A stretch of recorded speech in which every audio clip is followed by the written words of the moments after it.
Good morning, good afternoon, or good evening, everyone. It's a pleasure to host this event, Innovations in Protecting Our Global Environment and Communities, where science and enforcement collaborate in combating trafficking.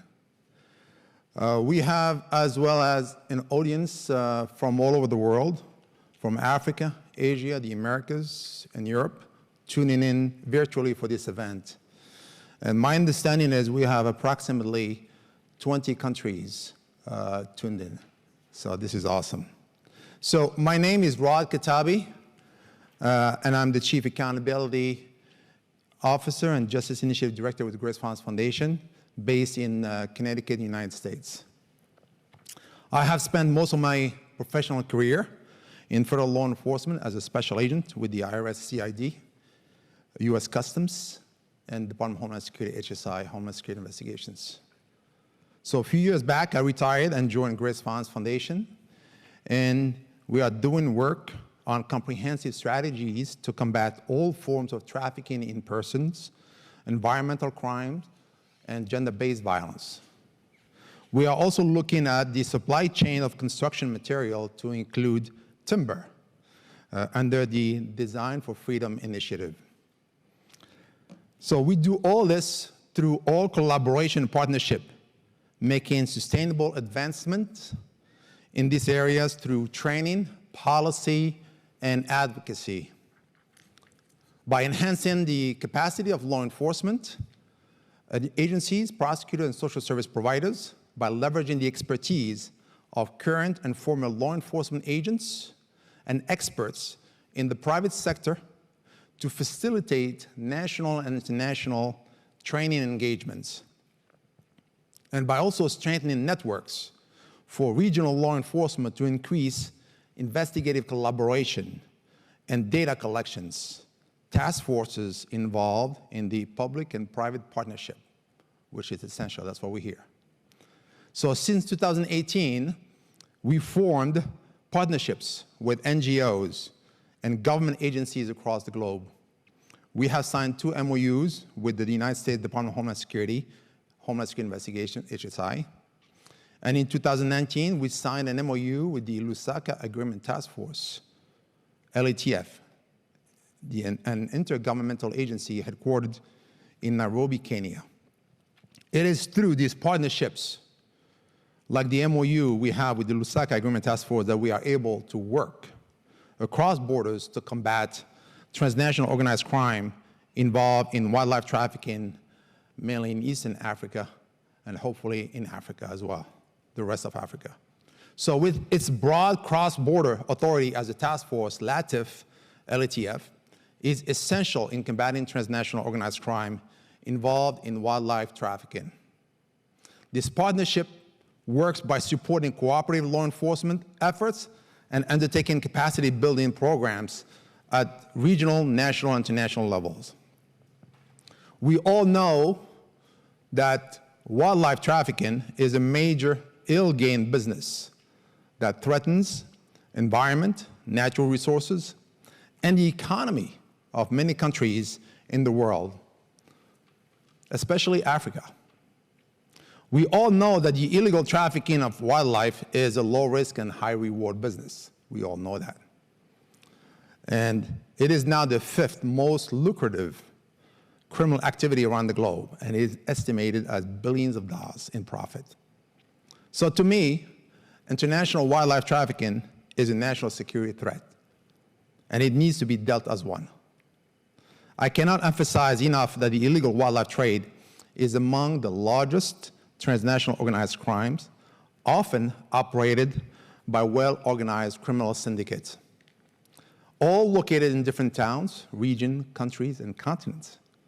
So, experts, forensic scientists, investigators, all play a crucial role in the conservation and in combating transnational crime syndicates involving environmental crimes. If we want to protect wildlife and reduce human-wildlife conflicts, there is a need to include science and technology.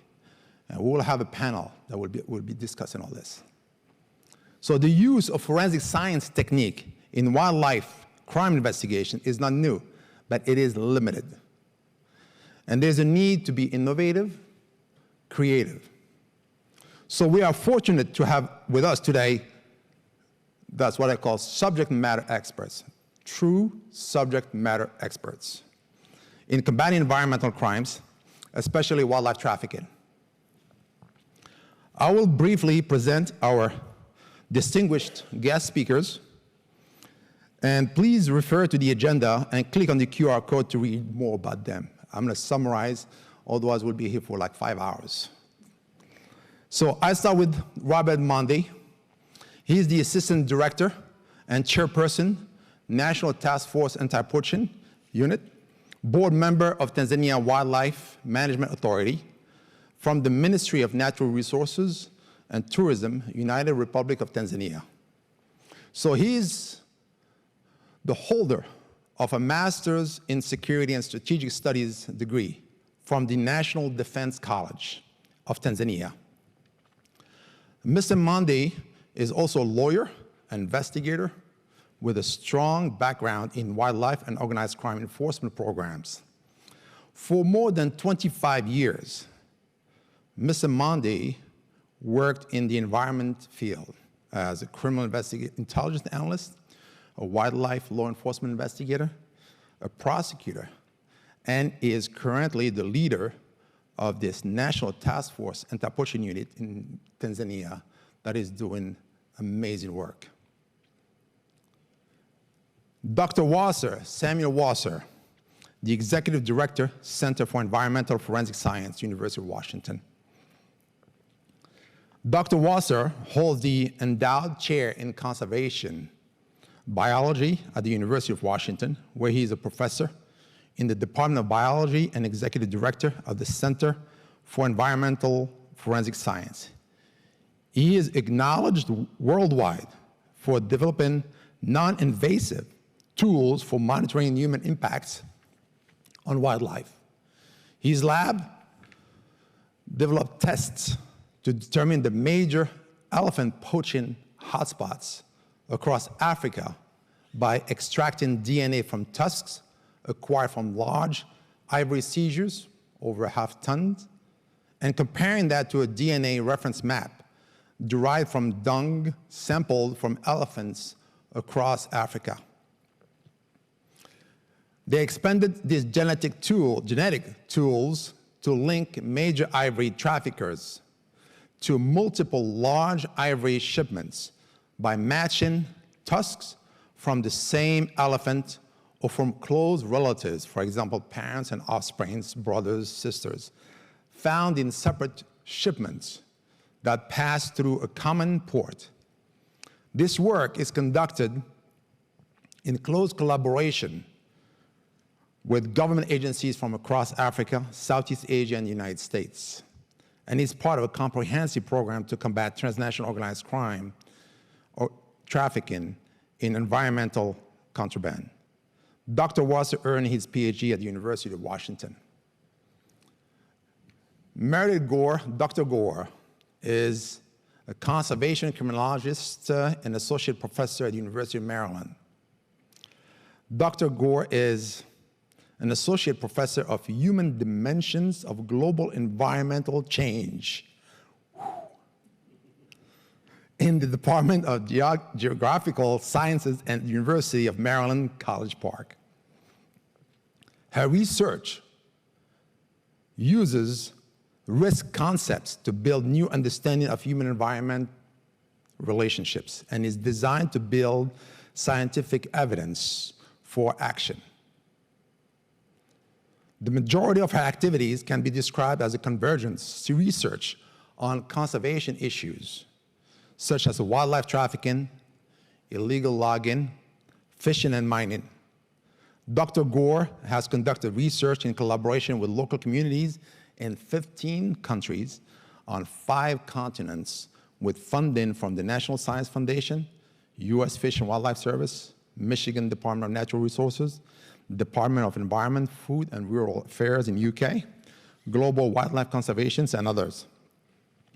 Dr. Gore has published over 75 referred journal articles and book chapters and currently serves as an associate editor for Global Ecology and Conservation. She is also the editor and author of Conservation Criminology, and her co-edited volume, Women and Wildlife Trafficking, is expected in early 2022. It came out. All right, good. I just want to make sure they came out. Good. So Meredith earned her PhD at Cornell University. Brenton Easton, Special Agent Easter from the United States Department of Homeland Security Investigations, is a special agent in New York. He began his federal career, law enforcement career, in 2002.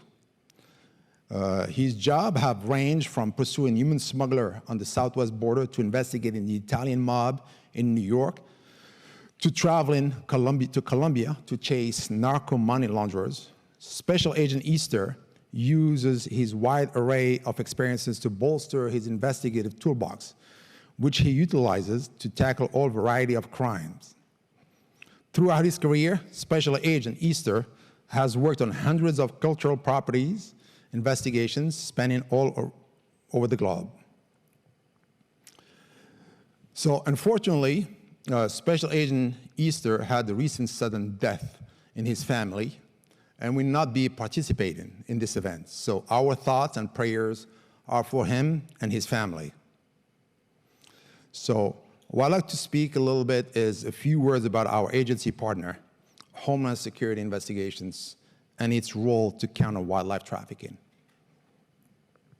So through multiple executive orders and statutes, HSI is mandated to support the whole of government approach to combat environmental crimes, and plays a vital role to coordinate and strengthen global efforts to counter wildlife trafficking, illicit trade of timber, and illegal, unreported, and unregulated fishing.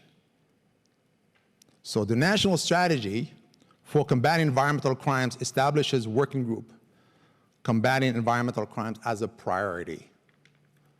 So this strategy provides a framework for coordination amongst the relevant US government agencies in partnership with other governments and authorities, academia, and NGOs, non-governmental agencies, organizations.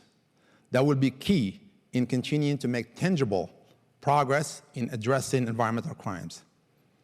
HSI, in coordination with our NGO scientific partners, continues to develop a comprehensive approach to focus on capacity building and information sharing efforts. Collectively, our partners and HSI have demonstrated a willingness and interest to take effective actions against environmental crimes. So in collaboration with all of us, HSI aims to assist governments and authorities in the fight against environmental crimes and support all-inclusive roles in the global effort to dismantle and disrupt transnational criminal organizations wherever they operate. And we have been working with HSI for past 3 years, 4 years, quite productively by doing trainings in Africa. So it's been a really great partnership. And it is done through open and direct collaboration across borders and sectors of the global community. So there is an emphasis on broadening US government efforts and enhancing coordination and collaboration across the whole of government, as well as collaboration with foreign partners, NGOs, the scientific community, and the private sector partners. So progress on this strategy will depend on the engagement by key NGOs, scientists, partners from the private sector, as well as partners from foreign governments, authorities. The need for this engagement is paramount, and we are all working towards it. So now, what I'd like to do is I would like to invite Director Mande to give us a snapshot for probably 20, 25 minutes or so, a snapshot of the great work that him, his teams, and partners are doing in Tanzania. So he'll be speaking until probably 11:15, 11:20, and then we'll be taking a little break for probably 10 minutes. And then at 11:30 a.m., we'll have Dr. Wasser speaking. And after that, we'll have Dr. Gore speaking. And then at 12:10 p.m., we'll have a panel until 1 p.m. So without further ado, Director Mande.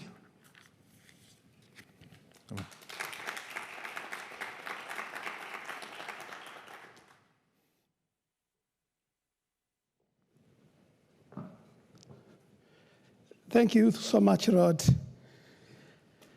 Thank you, my audience. My name is Robert Mande, as Rod said. First and foremost, I would like to thank the United Republic of Tanzania government for allowing me to be here, because it is not easy. You have to go through the process to make sure that you are allowed to come. And I have to say, this is a part of the Tanzania Royal Tours, because we are promoting tourism. We are welcoming all over the world to come and complement what we are doing. So I thank the government, which is ruled by Her Excellency Samia Suluhu Hassan, our president. I'm so thankful for that. And I would like to appreciate GFF for inviting me to be here. Thank you for having me. I would like to take you, my audience, back 62 years ago, when Mwalimu Nyerere, who was our founding father of our nation, he actually thought of having conservation initiative. So he thought about science. He thought about working together to make sure that we conserve this wildlife which we have in the world. It's not working? So what happened is, Mwalimu Nyerere, in 1961, when he was given the country from the Queen, he said, the survival of our wildlife is a grave concern for all of us. He knew that without that, we're going to lose this iconic species. So whenever I do anything, I normally quote his speech, which was done in 1961, famously called the Arusha Manifesto. So when Rod gave me these topics about innovation on science, I thought about this great idea from the Son of Africa, saying that the conservation of wildlife and the wild space call for specialist knowledge, which is now science we're talking about. Trained manpower.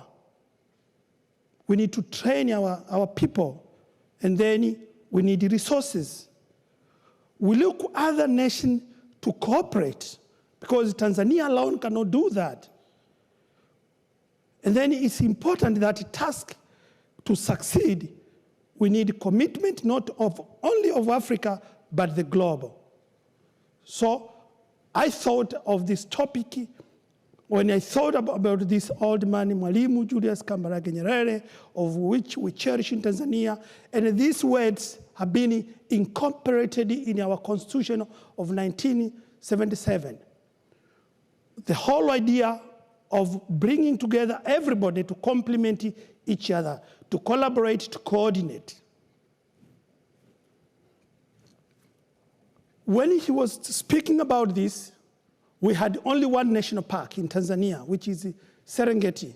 1961, we had only one national park. But as I'm speaking now in Tanzania, we have 22 national parks, which fall under the international category of protected areas as a grade 1, as the first category of national parks. I think you helped me to do that because it's not moving. So if you look at the map of Tanzania, you'll be amazing, because almost 38% of landmass in Tanzania is protected from different categories. If you look at those yellow patches, they are national parks. And some of the green patches, they have been also categorized as a national park. So a country which is committed to conservation, about 38% of its landmass is protected area. We need science. We need to complement all these things, technology. Where do we get the technology? From the global community, from everybody who is concerned. That's why we're here to call conservation to work together with all people who want our world for the next generation to be the same, to have the same protected areas. So the objective actually is to make sure that wildlife crime typologies and how they fill the complex illicit networks work together. Because you need technology in order to be able to analyze all this. You need technology to understand how association of illicit financial flows and the money laundering exchange hands from one place to another. You need the resources to know the effective of crimes at global, regional, and the country levels. How does it affect the economy? How does it affect socio-economic and other affairs? But also, we need to understand the roles of multi-agency approaches, because without that, if we use the traditional way of everybody working alone without working together, then it is hard to deal with this problem globally. And then our aim is at the end of the day to propose what is the way forward. How do we forge the way together so that we can embrace science and the law enforcement initiative at the global level from the national level. Okay, poaching and illegal wildlife trade is something which has been spoken a lot, but it still is taking place. Why? Why? Because we are not coordinated enough. We have not integrated science and law enforcement. Because law enforcement, they use maybe the traditional approach.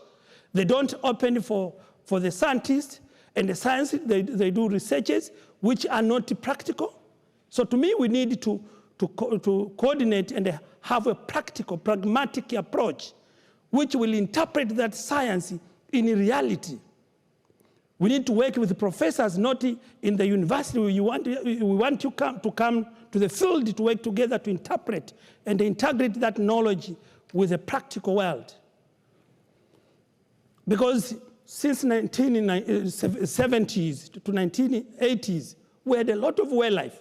But because we have been doing research without connecting to the practical world, wildlife has been reduced. Poaching has been taking place. Illegal wildlife trade has been done. Why? Because it is easy to evade. It's easy to undermine those law enforcement mechanisms because they are not well integrated with the reality. So, like in Tanzania, we've been using temporary measures like 1990s, we had the Operation Uhai, Operation Survival, it was called. Because animals like elephant and rhinos, they were going to extinct. So we had to do that operation, one-time operation, as a measure, immediate measure to save that, and it paid. Because the next slide you will see how the trend has been going on. When there is a immediate measure, the population come out, and then later again drop down. So to us, the strategy has been having threefold objectives. Number one is to improve law enforcement. How do you improve that? You integrate science and the actual operation If rangers will go to the patrol, they have to use different tools. They have to collect data and then do analysis. They have to have a database. So there are so many things need to be integrated together to complement each other. But also, we have to promote sustainable utilization of natural resources. That's why our president, Samia Suluhu Hassan, last year, he actually played a film called the Tanzania Royal Tour to promote sustainable utilization of natural resources so that the people can appreciate that we need these resources, we are benefiting from these resources. So through tourism. You know what? In Tanzania, GDP, about 17% of GDP is from the tourism. More than 25% of our forex comes from the tourism. So you can see how the government valued it is important. That's why we need people to help us to complement what we are doing together so that we can serve this. But also we think of strengthening relationship with the consumer countries. We need scientists to help us to connect what has been going to the consumer countries to see how it affects us. We think that is very important. So we have been implementing that strategy since 2014.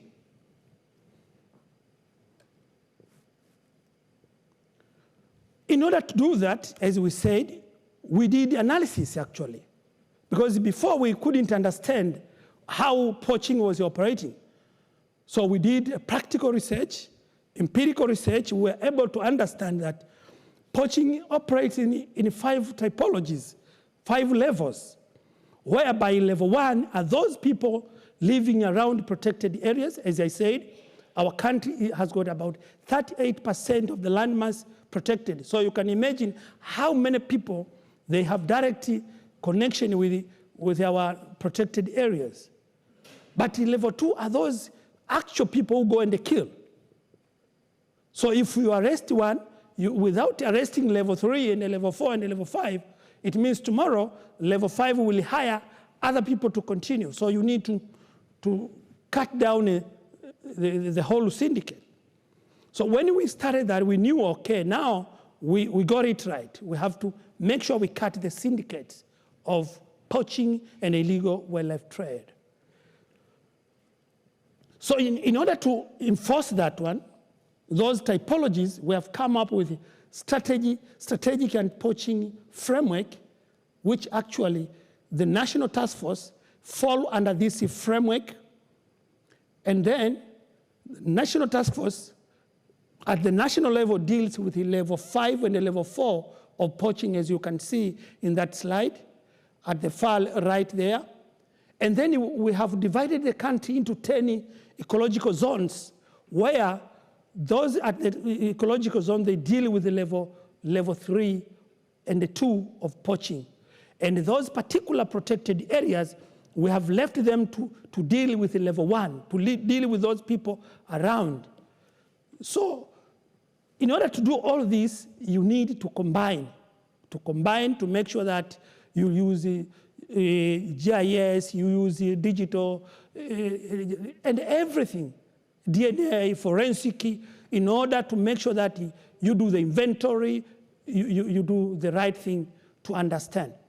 But also, because of the nature now of some of the places, we need to go militarization of our approaches. So we have Wildlife and the Forest Conservation Service, which is a paramilitary sort of approach to complement what we're doing, because sometimes you need to use military skills in order to rescue in those wild areas where the insurgencies or those group can use as an area to do training. So we need to do the combination of all this. So this framework summarizes how law enforcers engage with community. I know Dr. Mary will talk about community engagement and how we can incorporate all those. So our philosophy, if I may summarize, is a proactive intelligence sort of operations we say intelligence-led operation. We bring together all security forces and the conservation authorities together so that we can use the expertise of each institution. We make sure that we develop and maintain joint intelligence sort of database of those criminals so that we can do analysis. We can understand different typologies. We can understand the mode of operandi. Then provide intelligence and investigation for prosecution purposes. Then we have been able to establish and maintain intra- and inter-agency relationship because it's always about trust. So this philosophy helps us to create a trust among different institutions. Now we have created even trust with the universities like in Maryland, like where Professor Wasso is coming from. So it's about creating trust so that you can work together. Otherwise, if you don't have that integration, you cannot work together. To summarize what I've said, we have seen that because this crime entangled together, so we also need to do sort of entanglement between science and the law enforcement. So we put everything together to analyze, to integrate different, for example, you do ballistic analysis, you do forensic analysis, you do DNA. You need to do a lot of things so that you get what actually decision makers can use to decide and to put resource on that particular strategic management issue. In order to achieve what? In order to achieve crime disruption. For example, in 2009, we experienced a lot of poaching in Tanzania, up to 2014. So it was like, what do we do now? We have to do crime disruption. So we use a different approach, but we established national task force. So we were able to disrupt those syndicates. And then after that, we were able to achieve like a crime prevention. So now we are maintaining crime problem reduction and the prevention. So we are combining the two after combining science and the law enforcement approaches. We're using sort of paramilitary approach, paramilitary discipline, so that we can address this, but we are also calling for science to work together at the practical level. Because when you are at the university, you are like in the abstract world. So we need not to be at the abstract world, we need to come to the ground and work together. What does it mean when we say this? You scientists, when you say this, it means this. Then we integrate together, we come up with a tangible and a practical solutions.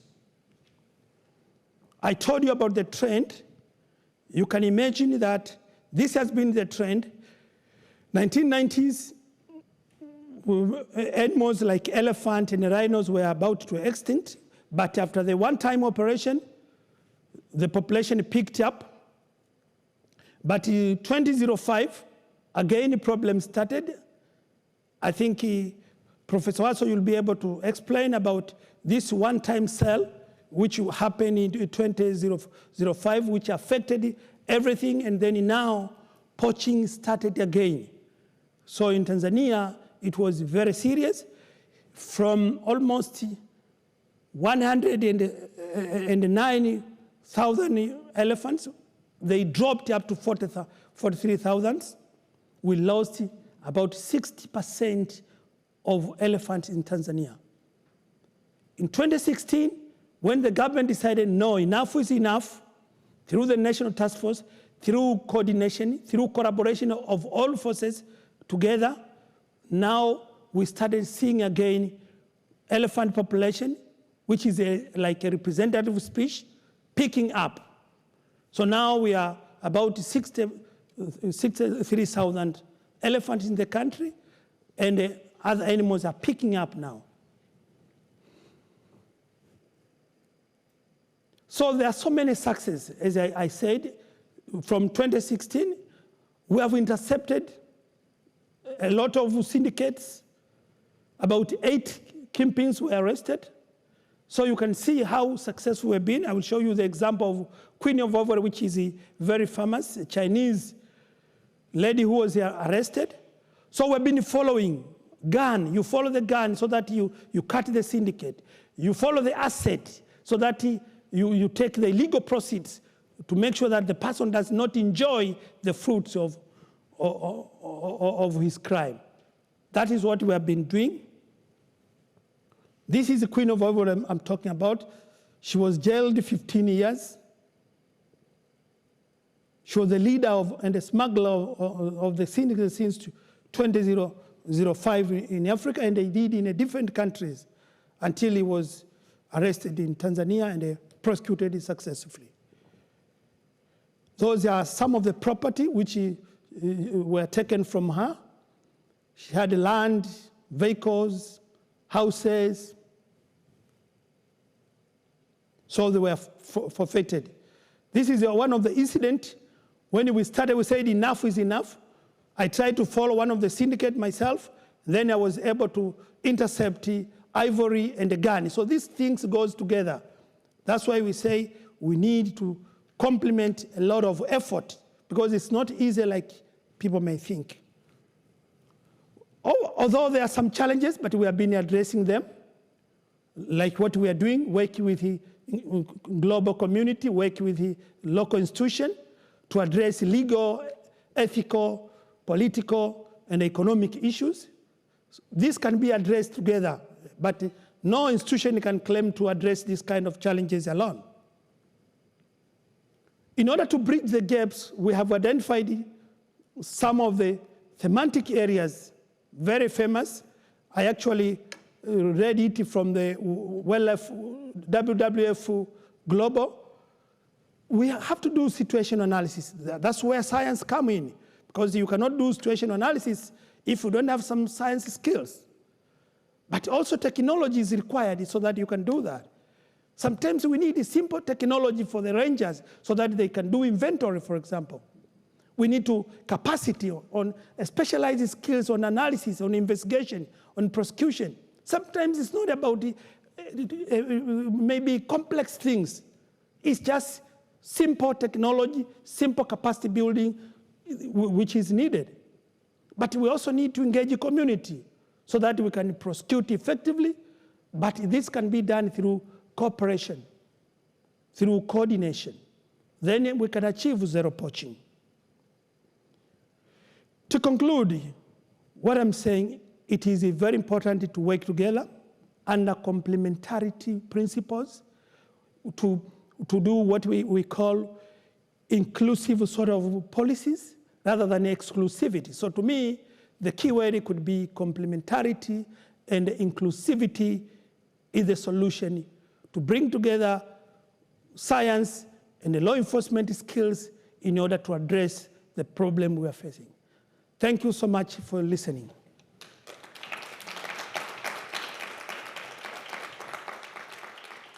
Thank you. Thank you, Director Mande. So now what we're going to do, we're going to take a 10-minute break for our audience virtually. Don't go away. 5-10 minutes. We're going to be hearing from Dr. Wasser and Dr. Gore. So stay tuned. Thank you. All right, welcome back.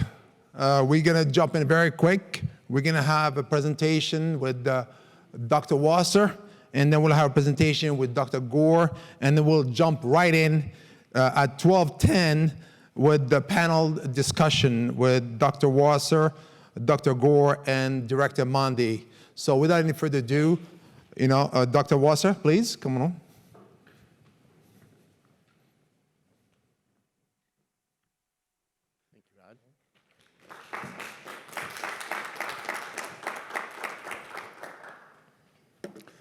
Well, thank you all for having me, and it's really a pleasure to be here amongst my colleagues and friends, and especially with Rod. I just want to say, Rod is such a wonderful team builder, and I've learned so much working with him, and He is a great resource that I will always cherish. So I just wanted to start with that. I'm going to talk about combating the illegal ivory trade amongst a burgeoning world market. So I'm really going to be talking about the big transnational criminals that are moving ivory around the world and how we use science to address that problem in coordination with law enforcement. We have worked with Homeland Security investigations, for example, for the last 10 years. We've worked with Interpol and many other law enforcement agencies trying to really get a picture of how these criminal organizations are operating and how best to combat them. Tanzania has been a core of our work. I started working in Tanzania in 1979, and I also just really love that country more than any other in Africa because it is, as Rod said, such a spectacular place. He talked about the number of protected areas, but the protected areas they have are just incredible. Gombe Stream, where Jane Goodall started her work on chimpanzees, Mount Kilimanjaro, the Uzungwa Mountains and the Eastern Arc Mountains, some of the most ancient montane rainforests in the world that have literally the highest biodiversity per square kilometer in the world. Just Serengeti National Park, we know their marvelous migrations, and Ngorongoro Crater, World Heritage Sites, the Selous Game Reserve, the largest protected area in Africa. I mean, these are all just incredible places, and they're all in one country. And that really is what started my career, was working there and seeing the awe-inspiring places that that country has to offer. This isn't working. Oh, maybe it is working. I'll go like this, and then you press it so it'll look like I'm doing it. Okay. So I wanted to really start with the impact of transnational environmental crimes on the world. It's among the largest of the transnational organized crime. It's estimated to be about $200 billion annually in illegal assets. This is from wildlife, this is from timber harvesting and illegal, unreported, unregulated fishing. That's the value that these transnational criminals are making. But the World Bank looks at the overall cost of all this as up to $2 trillion. Not only in terms of the assets, but the impacts on climate, on national security, on all kinds of other ripple effects that this is happening on the world. So this is a huge, huge thing that we are dealing with. And we're talking about impacts on biodiversity, environmental health, national security, pandemics. Look at COVID-19. Every single pandemic that has happened in the United States, around the world, has been from unregulated consumption of wildlife. This is not trivial. Think about the damage that that did to the world.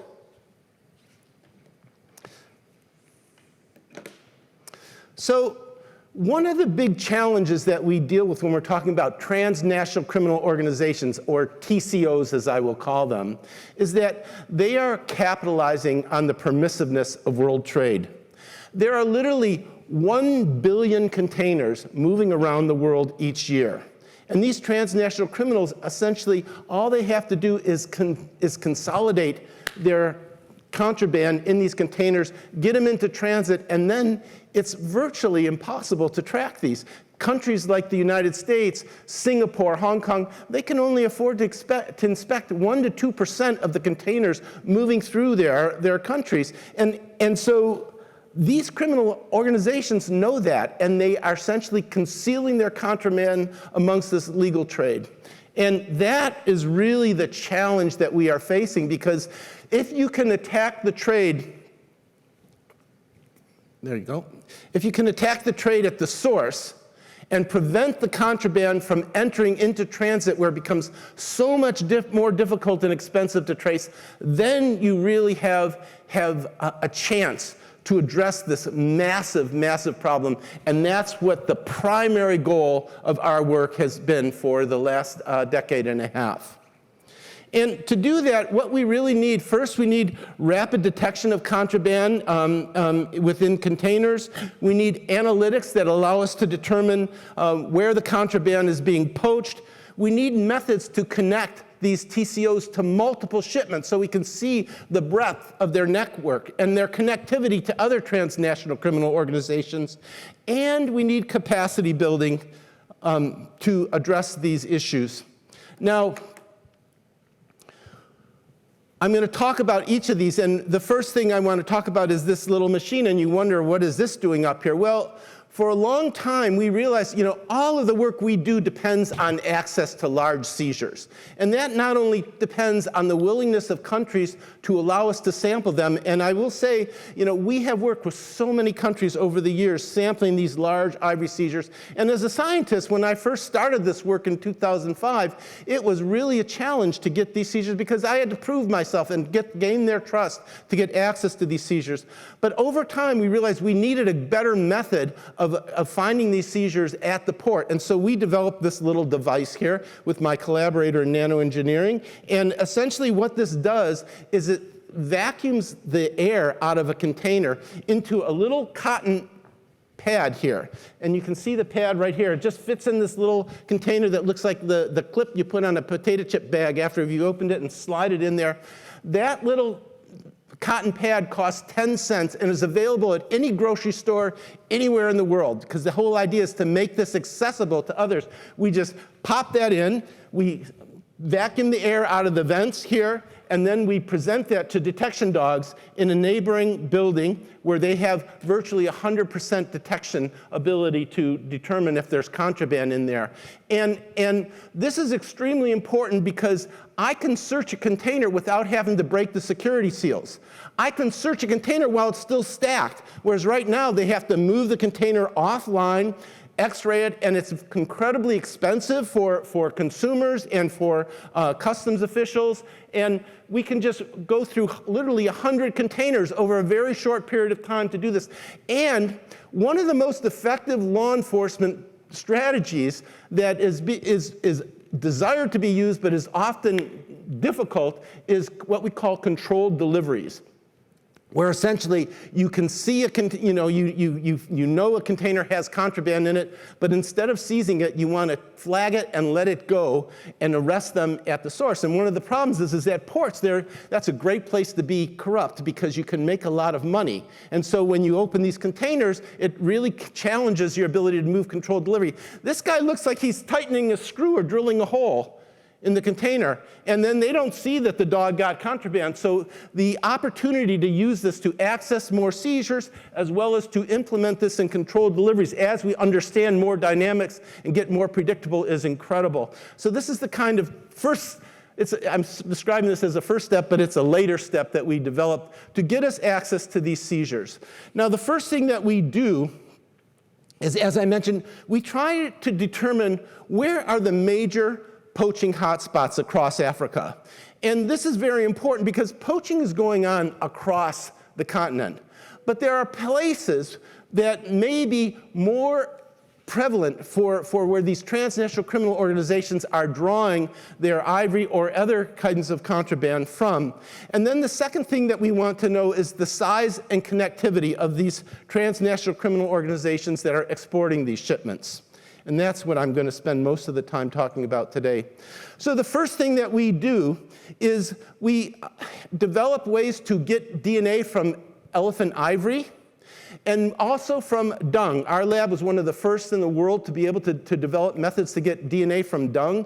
And that may sound peculiar. Why would you do that? Well, it's because of accessibility. There's nothing more accessible than dung from wildlife. It's easy to find, especially from an elephant. We were able to essentially acquire dung samples across the entire continent, forest elephants here in green, savanna elephants in orange, and that's me with, don't look at the bald spot, collecting dung samples. And essentially, we now have thousands of samples that are genotyped at multiple genetic markers that gives us high precision so that we can take a sample from one of these X's that we know its origin, and then we can take it out and we can blindly assign it and see how good are we, how accurate are we.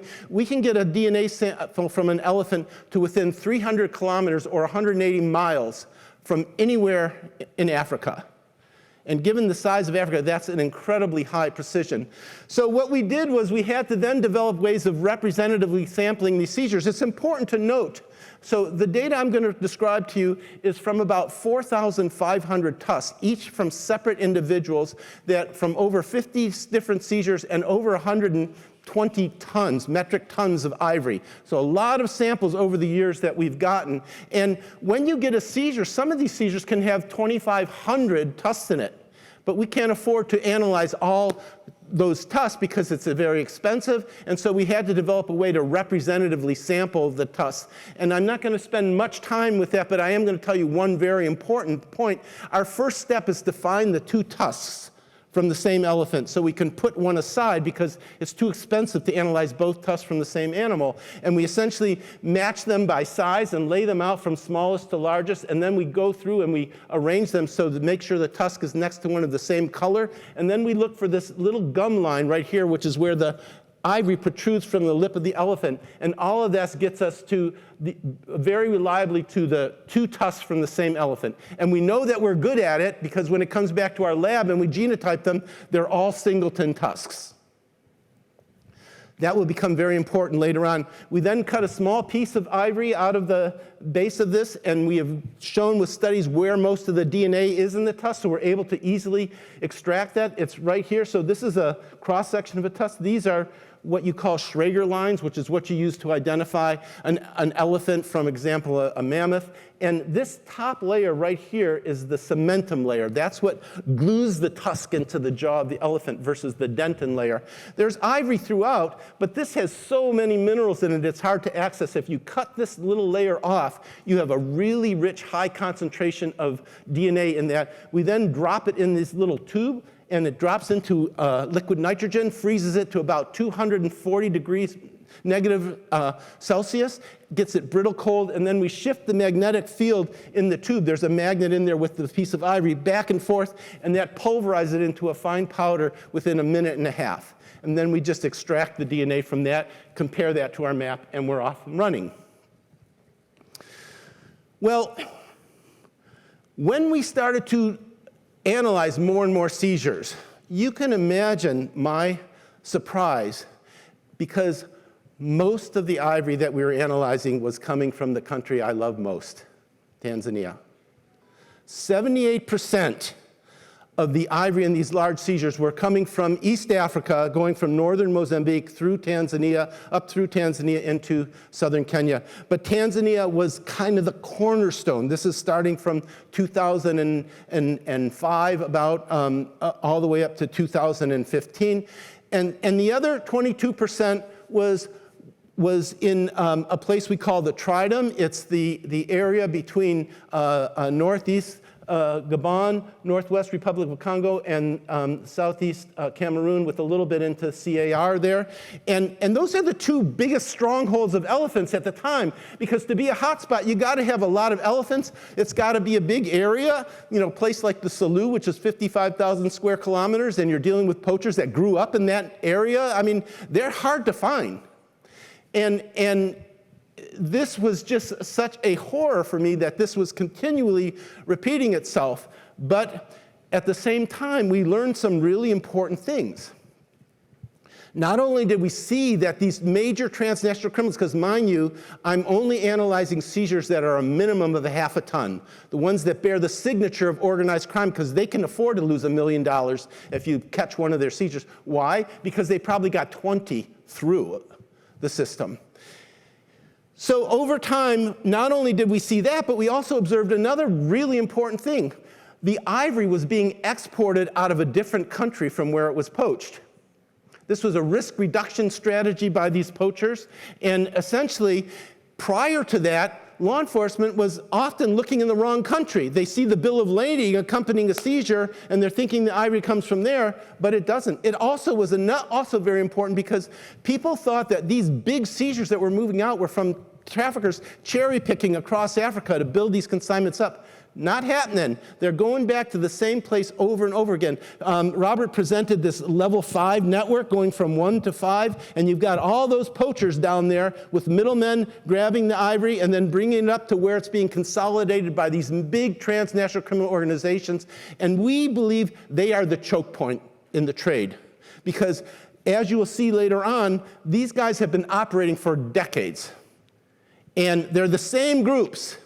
And they're the ones that these poachers may come and go, but the middlemen also may come and go a little bit, but the closer you get to the top, the more stable those guys are, and those are the guys these poachers depend on to buy their ivory. They're also the guys that outside in Southeast Asia and other areas are depending to be there reliably to buy their goods. So you take them out, it's very, very hard for someone to replace them if you can get the whole network. Well, Robert talked about in 2015, the Queen of Ivory was taken down. Also around that time, Faisal Muhammad Ali, another major trafficker, was taken down. They had Tokomeza that followed it. And to our wonderful, I can't even express how joyous it was, that poaching started to decline in Tanzania and in East Africa. But we quickly picked up a new hotspot. And this is because we were getting access to these seizures in Asia. And what we did was we found that a new hotspot emerged here in southern Africa. This is called the Okavango-Zambezi Transfrontier Conservation Area. This area, we kept thinking, why are there no ivory coming out of there? For years, it's got 230,000 of the remaining 400,000 elephants in Africa. And when Tanzania stopped the flood of ivory, where are we going to go? And also there was a change in regime there, and in this part of Africa, and it just created a flood of new ivory coming out. And this ivory was mostly being moved out of Kinshasa, DRC, sorry, down here. Right there. So again, what you're seeing here is that the shift in these transnational criminal organizations, but the hotspots are not really, they're much more stable. And another thing that started to happen was we started seeing around 2015, there was a major escalation in the poaching of pangolins. Pangolins, you can see it on the upper right there. There's 4 species in Africa, 4 in Asia. It's now the most poached animal in the world. It's poached for its scales, largely also for meat, but mostly for its scales, which have argued to have medicinal value. That is hard to imagine that hair, which is what those scales are essentially made from, have that. But in the early days, traditional medicine in China used it to a small degree. And these traffickers are very smart. They create new markets to vulnerable people. And you've got rheumatoid arthritis, you've got cancer. Well, these scales are going to cure it for you. And they have no hope, and they start to buy it. And the price starts to increase very rapidly. But what we were seeing is that 25% of these large pangolin seizures were commingled with large ivory seizures. So the same trafficker is essentially getting both of them, combining them, and often timber, which is $50 to $150 billion a year in illegal trade, wiping out habitat around the world.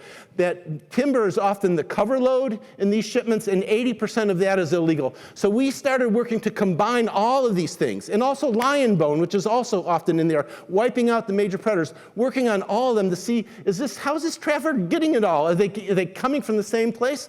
Well, this seizure right here that was made in Singapore in 2019, and I should say Singapore National Parks are one of our closest colleagues. They get a seizure and we get it like that. And they get 35% of all containers in the world pass through that port. It's a tremendous partnership.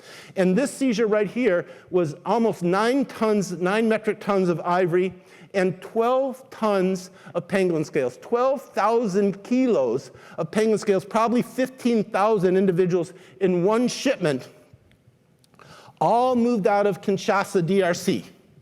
One shipment, one guy. And when we were working with Singapore NParks, and what we found was that the ivory came from southern Africa, the Kaza, Transfrontier Conservation Area, but the pangolins were coming from central and northern Africa, central and western Africa. So the same trafficker is able to consolidate 9 tons of ivory and from the south and 12 tons of pangolin scales from the north. Now, figuring out his strategy, where are all those coming from, really leads you to a valuable amount of information. Okay, now, at this point, though, we're just getting, where's the poaching happening? But we really wanted to know how many transnational criminal organizations, or TCOs, are really out there, and how connected are they to all these shipments going on, the individual traffickers, and as well as connected to one another. And we had a tremendous breakthrough, which was because of the tool that we had developed to sample these individual, the paired tusks. Because in sampling these large seizures, again, the aha moment came in Singapore. We were sampling a 4.6-ton seizure, and we found that over half the tusks in the shipment didn't have a pair. The right tusk was there, the left tusk was not there. Well, where was it? And at this point, we had over 40 large ivory seizures in our data set that were all genotyped, and we could match them. We could see, is the pair of this tusk in this shipment in another shipment, and we found large numbers of cases where the right tusk was in one shipment, the left tusk was in the other. Whenever that happened, both shipments were shipped out of the same port, close in time, and all of the ivory in those 2 shipments were from the same place. Suggested the same guy was moving all of was moving multiple shipments that we were connecting to one another. And when you connect seizure A to B to C to D, et cetera, we were able to pull out the 3 biggest trafficking networks in Africa from these sample matching. Now, that was a really big breakthrough, but the problem with that tool, which was incredibly powerful, was that you don't have that many opportunities to get the 2 tusks. They're in separate seizures. That means the countries have to each give us access to those 2 seizures. It means that we're only sampling 30% from this seizure and 30% from that seizure. So even if we get both, we only have a 9% chance of getting the matches. Yet we were able to pull out that information. Then we started to realize that we had another tool in our back pocket, which is called familial searching. And some of you may have heard about this in the United States. They caught the Golden State Killer, one of the biggest mass murderers on record. He was actually a police officer in California that murdered over 13 women, raped over 50 of them, and they found him because they had DNA from a crime scene that matched that was almost a perfect match to their database, but not quite, and they assumed it was a close relative and it was a brother. So the person who developed all those algorithms was one of my colleagues at the University of Washington. I love collaborating. And I went to him and I said, let's do familial matching on our tusks. Let's match tusks from not only the same individual, but from parent offspring, full siblings, and half siblings between shipments, because that will open the doors. And that also means that the 2 tusks were not from the animal killed at one event. They could be killed over multiple events, and that's how we learned that the same results started to pop up. But we saw that these same traffickers were operating for 15 to 20 years. And I'll just show you how this whole network eventually came about over time. Thank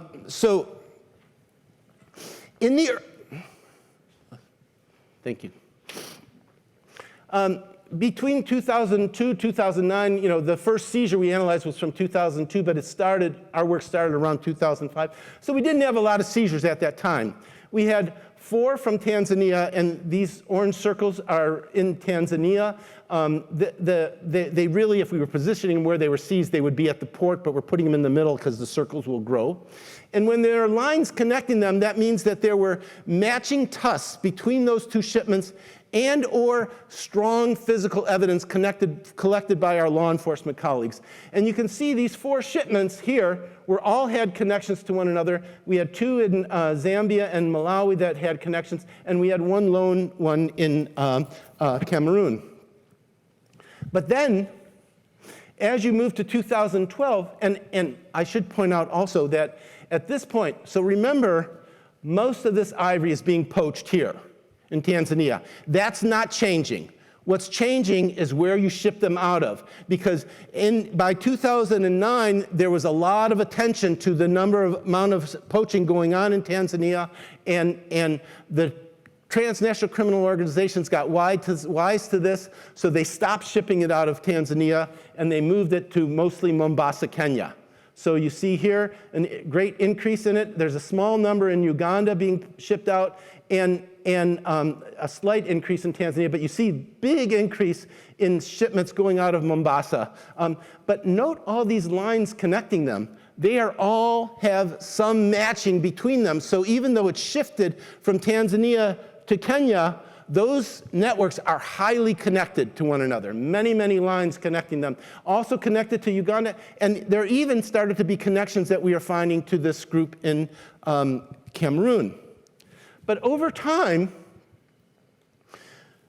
between 2012 and 2015, now we see a massive shift to Entebbe, Uganda. And essentially, there were a large series of seizures in Mombasa, Kenya, and so operations shifted to Entebbe, Uganda, but that's landlocked, so they still have to move it out of Mombasa, Kenya.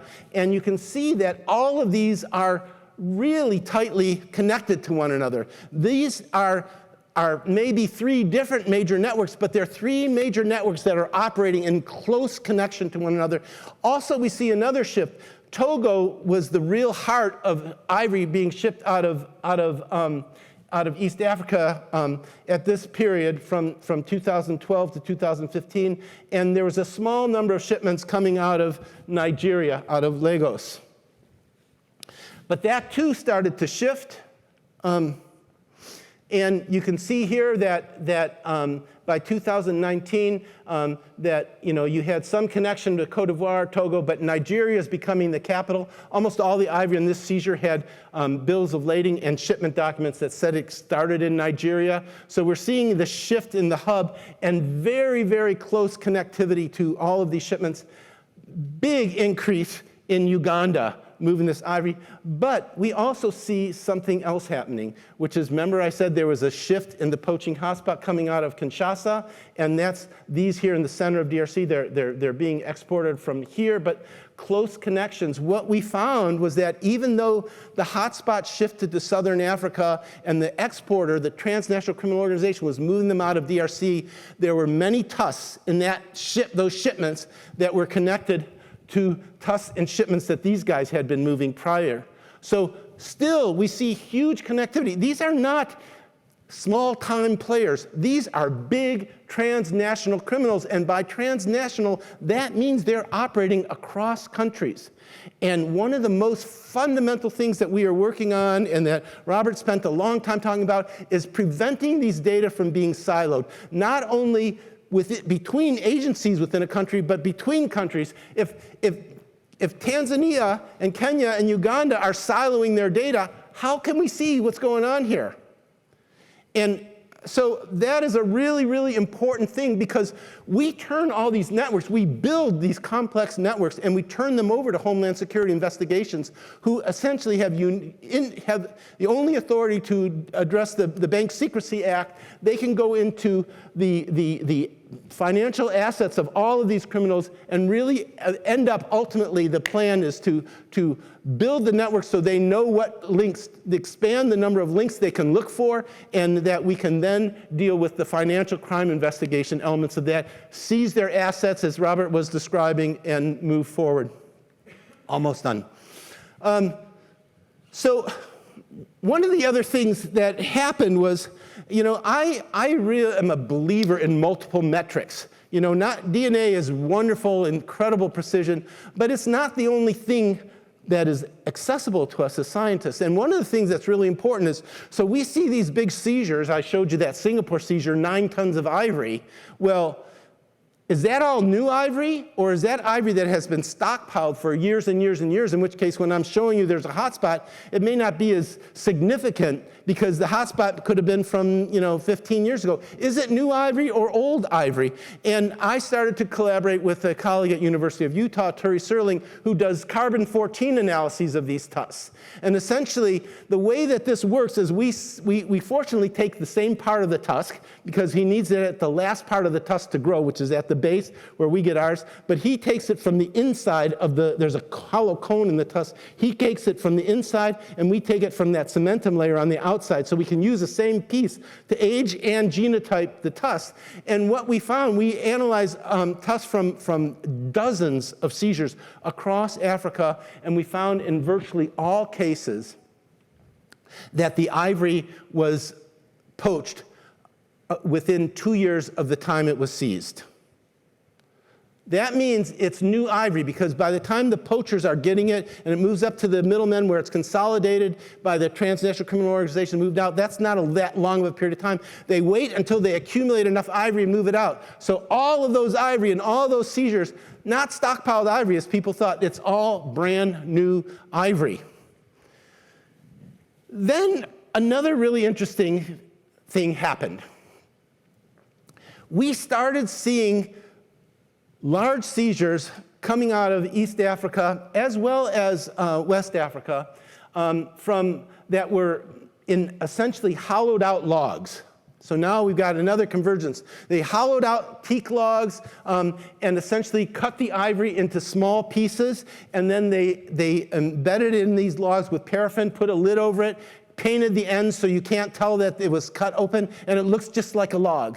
And they were moving, it was a kind of a new modus operandi, moving this ivory. But the other thing that was really fascinating was that all 4 of these seizures, this was seized in Uganda in February 2017, 1.3 tons. Seized in Uganda, January 2019, 3.3 tons. Seized in South Sudan, in June 2016, half a ton. Seized in Kenya, December 2016, 1.1 ton. 2 of these were in hollow logs, but all of them had Burundi ivory in it. Now, why is that important? And how do we know? Well, this is CITES markings that is required of every country that is a member of CITES, the Convention on International Trade in Endangered Species. They have to put a number, a marking on their ivory, their country. It's the 2-letter ISO, in this case BI for Burundi. This is the tusk number. This is the year that they categorized it, 1989, and the weight. Now, Burundi is a very interesting country, because in 1987, Burundi asked to join CITES. They had 89 tons of ivory in their stockpile and no elephants. So CITES says, you can't join CITES like that because you have to be able to have a 0 quota here. You've got no elephants. You can't have ivory in your coffers. So they said, clean it out. So they said, you move it to Belgium, let Belgium sell it, and then we will allow you to join. So they did that. But then civil war broke out in Burundi. 2 years later, 1989 was the time of the ivory ban.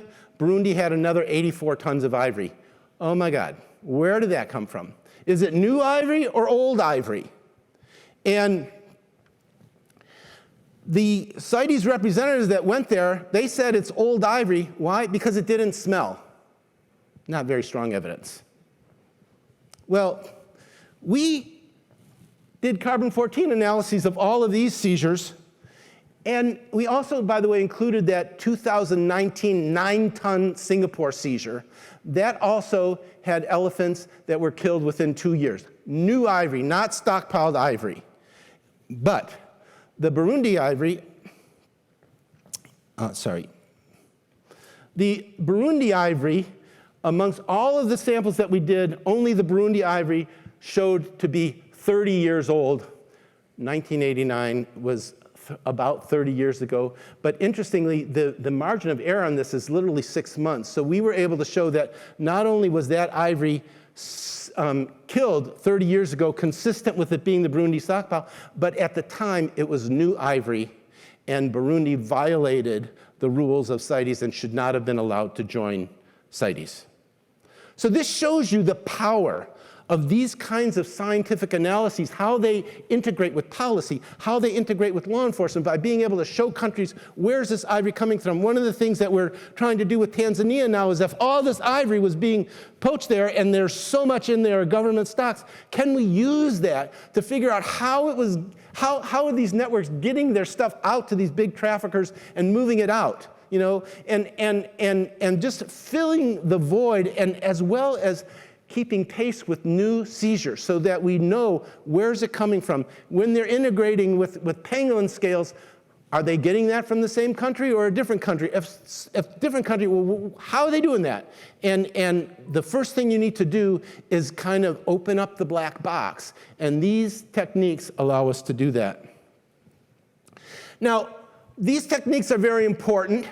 I also mentioned the challenge of dealing with siloed data and within countries and between countries.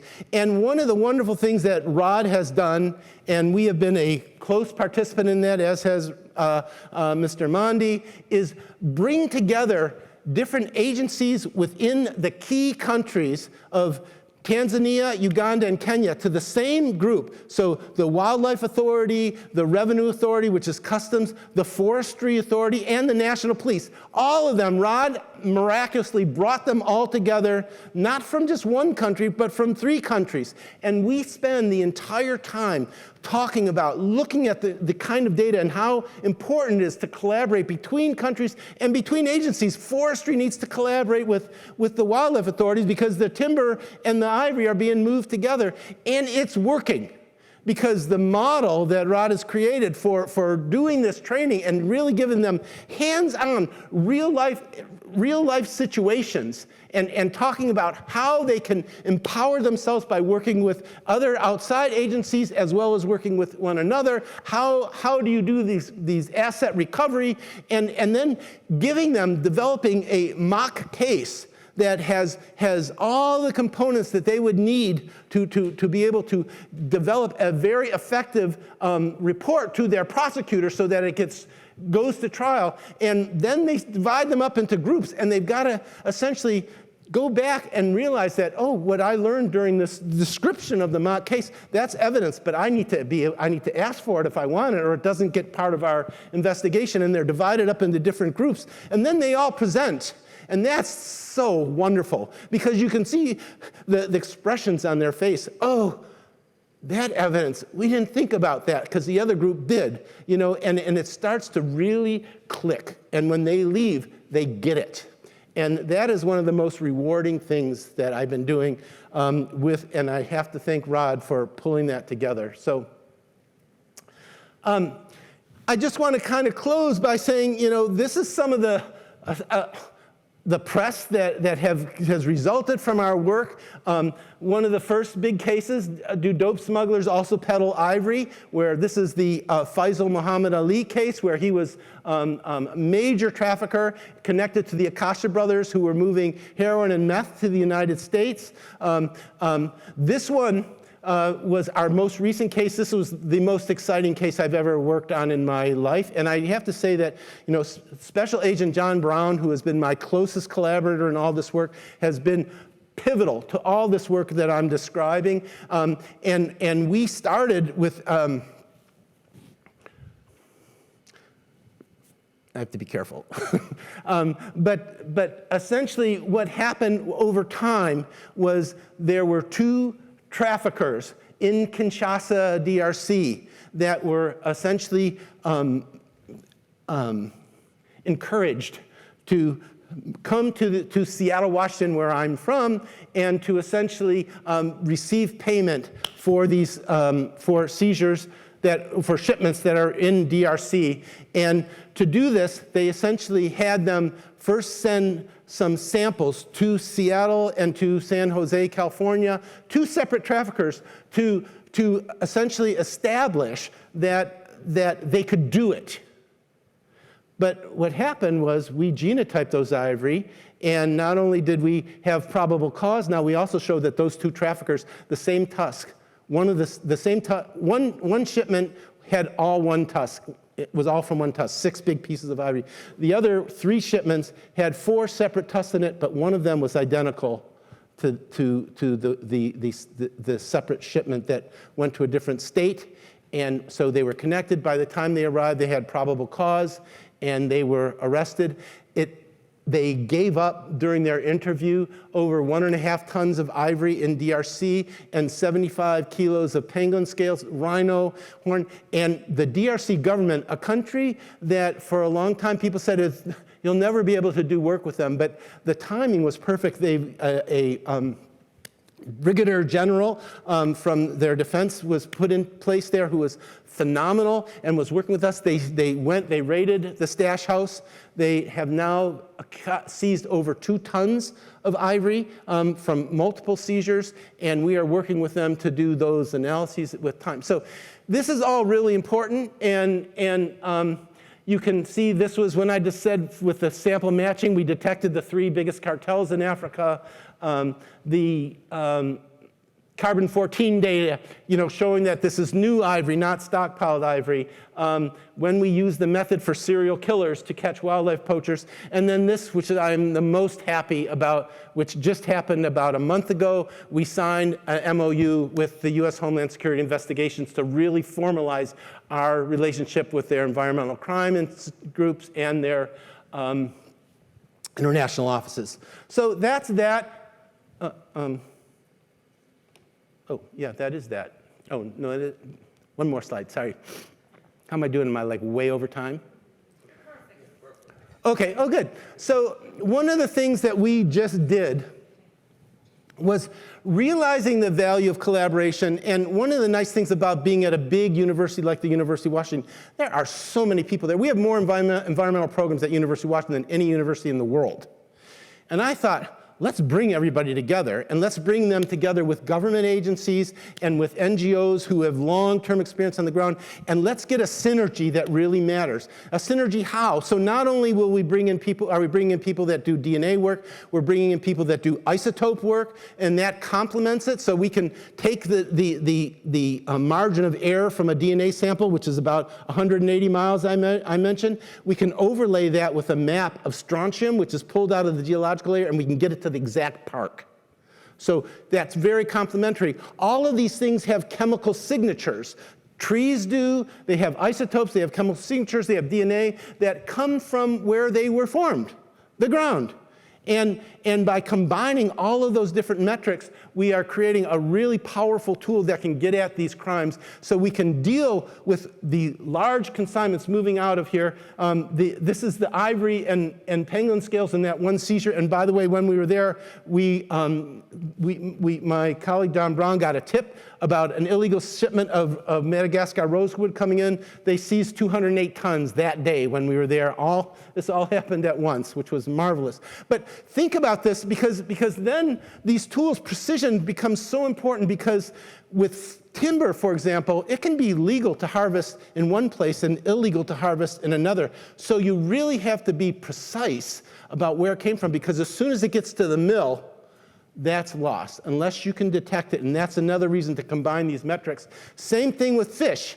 You can legal to fish here, illegal to fish there, but once it gets on the mothership, so we are developing all these tools to be able to really improve these precisions and to benefit from tools on one species to the other, and combining this with government relationships. We have HSI, we're working with Customs and Border Patrol, we're working with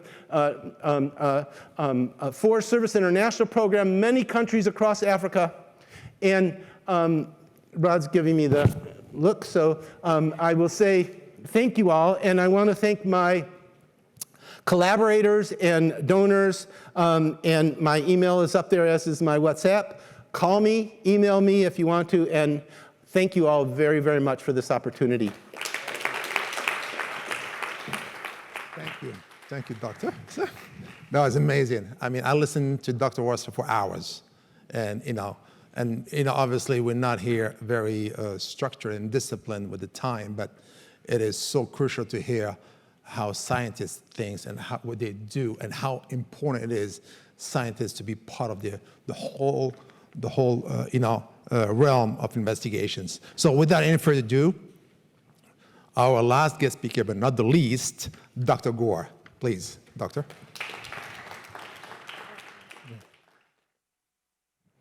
Wow, big shoes to fill. I'm really excited to be here.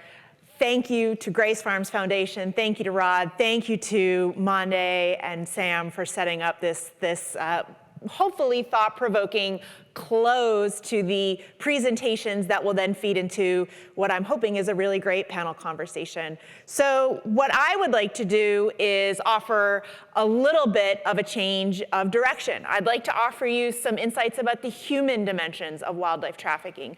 We've heard a lot about government approaches. We've heard about some amazing conservation biology and forensic approaches, but there's also a science of human behavior, right? And so understanding the human behavior side of things also offers us insights that I think can move the needle. So what I would like to talk to you a little bit about here is just, again, digging into the human dimensions. Why does this actually matter? We have a huge body of literature out there that acknowledges that wildlife trafficking is incredibly violent. And so this violence threatens animals, it threatens people. Wildlife trafficking undermines the rule of law. And so when we have rules that are broken around wildlife, we have rules that are broken around other financial laws, mail transportation law, financial laws. Sustainable development investments. When we invest in education, health, women's development issues, wildlife trafficking and environmental crime undermines those returns on investments.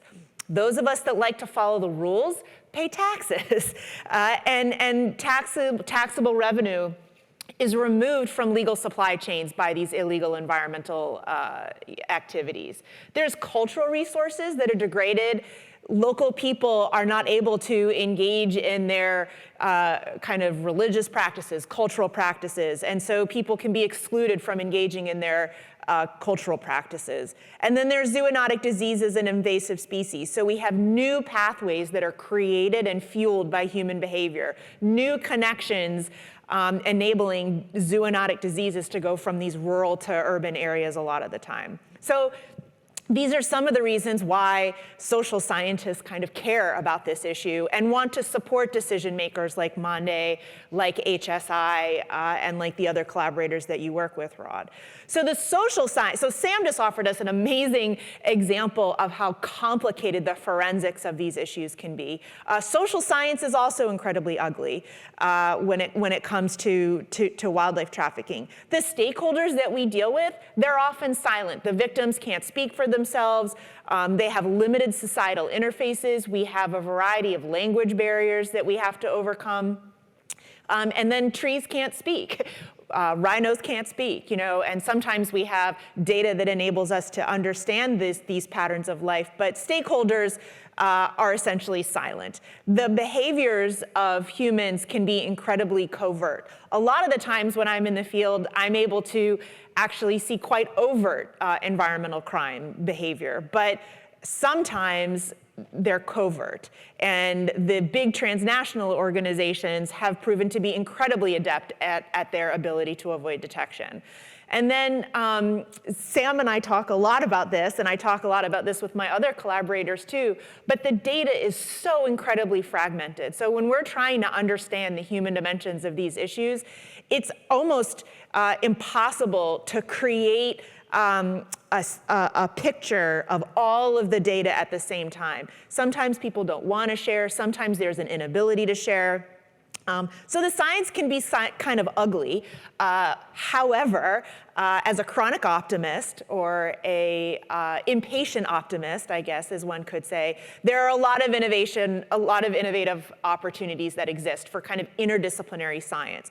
So we've heard a lot about what conservation biology and conservation forensics can offer us, but really when you start to think about how humans and ecosystems interact, you can think about community dynamics, you can think about all of these conservation biology dimensions. This is a science that we need to be thinking about when it comes to innovating in response to wildlife trafficking. However, there's a huge criminology and crime science dimension also. So understanding the conditions that enable crime to happen in the first place, how we engage in crime control and crime prevention, and then also how do we facilitate compliance and actually deter people from engaging in some of these illegal behaviors. It's also, I think, really important to think about the human behavioral dimension, right? So how do we kind of predict human behavior? How do we promote good behavior and attenuate the bad behavior? How do we better inform decision making? There's a science communication, there's a science diplomacy dimension to all this. And so thinking about how different people interpret these risks is also really useful. So when you put all these sciences together, what do you get? You can get an interdisciplinary approach for thinking about this. The way that I like to think about conservation criminology is that it's not relevant to all of these wildlife trafficking issues. It's not always relevant. Sometimes just one science will do. In other instances, you can't see the entire picture without using all of these sciences. And for a lot of cases, you need to understand the conservation biology. You need to understand the ecology of these species. You also need to understand what's driving human behavior, what's going to control crime, how to enable law enforcement officers to leverage all of these different sources of information, and then what is actually driving these risks and risk management. So the approach that I take is this interdisciplinary science to drive innovation in response to wildlife trafficking. So what I thought I would do is take you on a virtual field trip. So we'll go to Madagascar and then Mexico. And what I'd like to do is share with you kind of how innovations in science can inform solutions. And the two kind of main takeaways that I hope that you leave with are that when you engage in these interdisciplinary sciences, you have a changed data landscape. And this then introduces new solutions and also partners, solution implementers. This is an all hands on deck type of issue. I have the good fortune to interact with so many amazing, brilliant people who are well-resourced, and we're still not solving this problem. We need more hands on deck. We need more solution implementers. So the one tool that I used is community-based intelligence mapping. We've heard a lot about government officials. We've heard a lot about some of the animals, some of the sciences like forensics. I also engage with a lot of local people, an amazing source of information.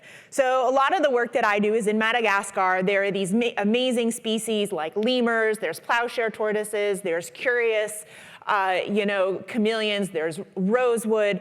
It's an amazing location, and it's amazingly biodiverse, and also its natural resources are exploited for pets, for musical instruments, for furniture, as a form of, trade-based money laundering. So a lot of the work that I do with local people is based on this idea from criminology. So I'm taking an idea from criminology and I'm putting it into conservation. So the crime triangle tells us that in order to have a crime occur, you need 3 variables to overlap in space and time: a motivated offender, a suitable target, and a lack of guardianship. And only when you have these 3 conditions overlap in space and time is an opportunity for crime created.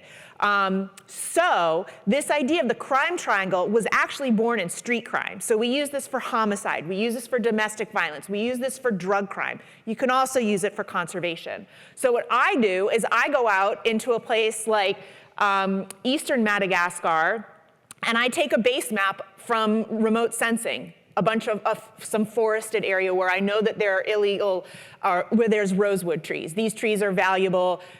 They're protected by law. They're protected by national law, and it's illegal to trade them. So what I do is I go in with a color map and a bunch of plastic, markers, stickers, tape, and a positive attitude, and I ask people to help me map the crime triangle. Where are the trees? Where are the offenders? Where are the local guardians?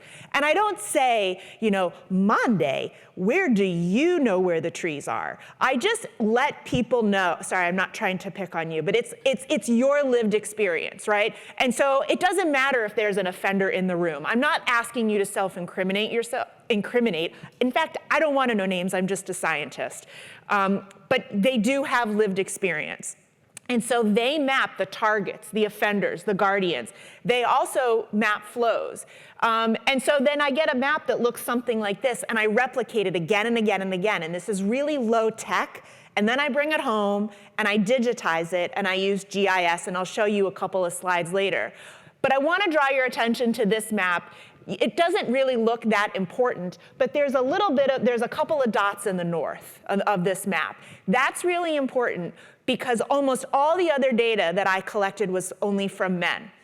3 women had been hired by the illegal loggers to bring them food, and so they actually had unique information that enabled me to broaden my data picture. And if I hadn't been asking these women what they thought was happening on the ground, we never would have captured this information, and the map would have been a little bit skewed. Our data would have been a little bit biased. And so this idea of including marginalized voices in gathering intelligence can really advance the data landscape. So you put all the pieces of plastic together, and you digitize it, you symbolize it, you come up with some way of putting it all together. So a couple things that I see on this map. So we also ask people to rank risks, like the risk of illegal logging as being high, medium, low. So the first thing, for those of you that are teachers, you can see that people didn't follow my instructions. I asked people to map hotspots of illegal logging, and they put trees in water. Now, I'm not a conservation biologist, but I know the trees don't grow in the open ocean. Without asking, people were giving me information that I didn't even ask for. They actually knew where the logs were brought out by canoes, by dinghies, and where they were hauled up to the shipping containers. So what they were doing is they were telling me more details about the supply chain that I had never even asked for.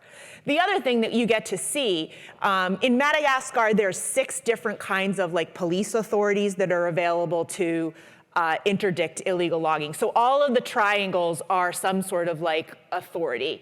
So you can see there's some places where there's a guardian that overlaps a really high risk of logging. This is a problem area. What's going on here that I need to learn more about? This is like a problem zone. There's also places where there's really low risks of logging. This is a place where we can go and maybe learn a little bit about what's going right. What are the conditions that are enabling this to be a low risk area? And then you can do more sophisticated spatial analysis and start to get these heat maps.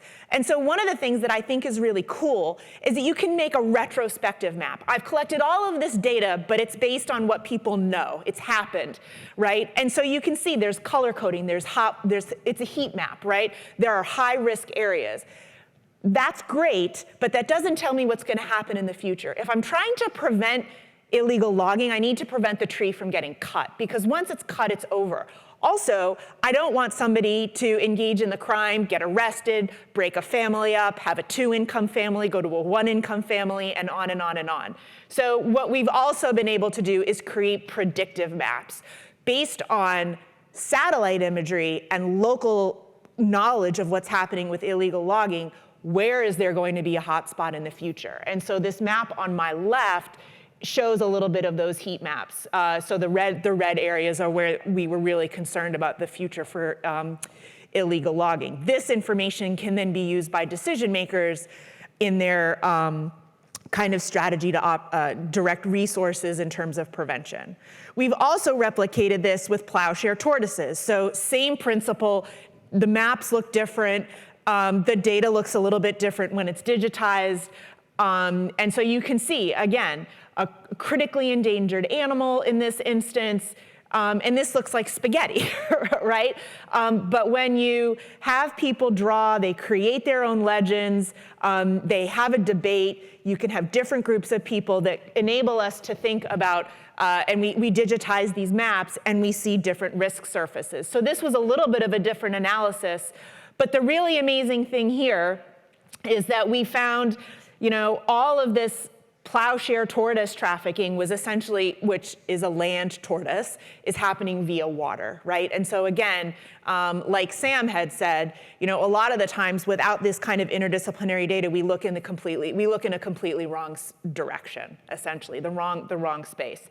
So we started looking at all the water routes. The other thing that we found is that even though these animals have a very specific region that they can live in. They're endemic, right? So plowshare tortoises only live on this peninsula in the entire world. So how interesting that we see that there's a trafficking hotspot outside of their range, right? So if you're not collecting human dimensions data, you are missing a huge part of the crime picture. So this information is also used for conservation NGOs to direct their resources. This one conservation organization decided that they were going to invest in some fencing, which came by boat and took a really long time to arrive because the boat had no motor. That's an aside. But local people finding local solutions to their problems, I think in this situation was useful. Going across a few oceans, I want to talk about sea cucumbers. Much respect to sea cucumbers. They're not just the colon of the ocean. They are incredibly important for climate change, mitigating climate change impacts on ocean ecosystems. They're a food for a lot of people. And in Mexico, there's become this huge fishery associated with sea cucumbers, and there's sea cucumber trafficking. In this instance, the drug cartels have become involved. And so what's been really interesting in Mexico is that you have a lot of community fishers who have octopus fisheries, red snapper fisheries, and they really want to manage sea cucumber sustainably. Sea cucumber can be farmed all over the world, and it can be a sustainable resource. However, in certain places in the Gulf of Mexico, you have essentially the cartels are involved. And so one of the things that we've been doing in Mexico is applying this idea called place network interactions, which was born in Cincinnati and Las Vegas here in the United States to combat essentially, or to deal with homicide. And what it tells us is that crime sites, the place where the killing takes place, where the illegal fishing takes place, well, we can see this on a crime map, and I showed you some crime maps, but that's not the only data that's relevant to trying to prevent crime. You also need to know comfort spaces. Where do offenders go when they're not offending? Corruption points. Where do new offenders come from? How do they where do they enter into the process? And then also convergence spaces. Where does sea cucumber trafficking, for example, overlap drug trafficking and other kinds of convergence, like Sam just mentioned, ivory and pangolin scales. So you need to systematically investigate all of these, and when you put it together, you can get patterns, right? And this crime pattern analysis allows you to sort of, again, see the picture in a broader way. So what I do is I go and I ask local people to map the letters, right? So on this side, you can see A, B, C, and D. And then I give people a map of a particular area. They create their own symbology. They tell me where the comfort space is, where the convergence spots, and then I digitize it. What's really interesting here is that, so what we found, again, sea cucumber trafficking. What do I see? It's an on-sea issue, but it's also an on-land issue. So if we're just trying to address this issue at sea, it's a problem. Also, we did this high, medium, and low risk. So you can see these red squares. These are patrons' bodegas, okay? So these are like the high-risk areas for sea cucumber trafficking. This is where the deal goes down, essentially. What's noticeable is that it's happening next to these housing for non-locals. What we learned is that this area, there are women who are creating this pop-up economy to essentially provide housing and restaurant and kind of other types of activity. Let me be clear, like tourism-related activities, not anything nefarious beyond that. But they're taking essentially economic opportunities, and they're providing, it's like Airbnb for sea cucumber traffickers. So it's this pop-up economy for women to make money off of the illegal traffickers. So, the traffickers, these comfort spaces. So what we can see is, there's an opportunity to engage different individuals. For example, the women that are posting their houses up as Airbnbs, are they potential solution implementers? Are these stakeholders who we can engage with crime prevention? The other thing that you can see is there's not a lot of corrupting points, right? And so there's lots and lots of comfort spaces. These are places where you can go and you can talk to an offender when they're not actually offending. When you go and you interact with an offender during their offending activities, that's super violent. But like catching them while they're like having breakfast, maybe grabbing a beer, you know, there's new opportunities for intervention that are created. And so the other thing that we've done is we've deployed essentially, we use the app, where is it in my head? Kobo Toolbox, and it's a kind of web-based app, it's free. The humanitarian sector uses it to map refugee camps, and we have our fishers going out mapping the 4 C's, the corruption, the comfort, the convergent, the crime sites. And so what we again see is that you have crime clusters, right? So there's certain parts of town that are definitely they're human hotspots, right? And again, I have this picture of the ocean up there because if you're not engaging people, this is what illegal sea cucumber fishing looks like. So it's kind of hard to see, right? Okay, so this is like, so what? It's been really, I think, exciting to engage local people, I think, for me, in this information collection, organization, and data unification. And so, you know, the example from Madagascar shows how we've been able to link indigenous people, local communities, and marginalized groups in generating intelligence for combating, in this case, illegal logging.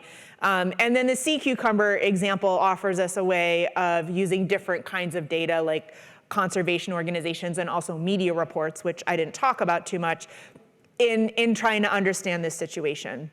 So what does this all mean? You know, we're here, we're talking today about innovation. We're talking about science for communities and law enforcement.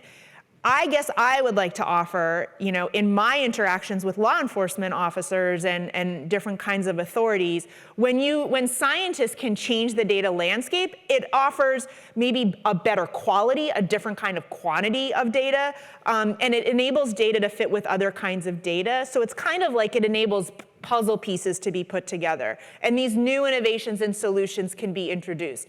Engaging women, engaging land-based stakeholders instead of sea-based stakeholders. Some of it's really, really basic, and yet we don't do it in the conservation space.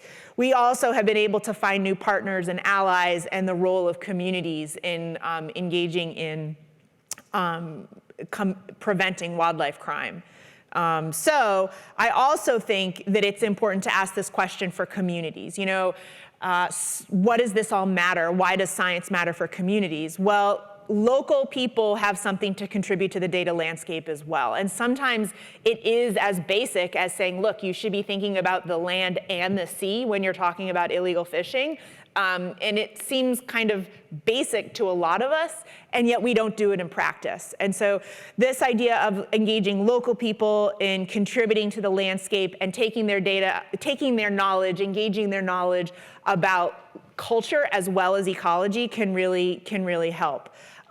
In the sea cucumber example in particular, the local people were actually able to help us link illegal fishing to the collapse of the sea cucumber fishery. And so now the fish are essentially functionally extinct, which is too bad. I mean, I don't want to come across as being flip. It's devastating. It's not good.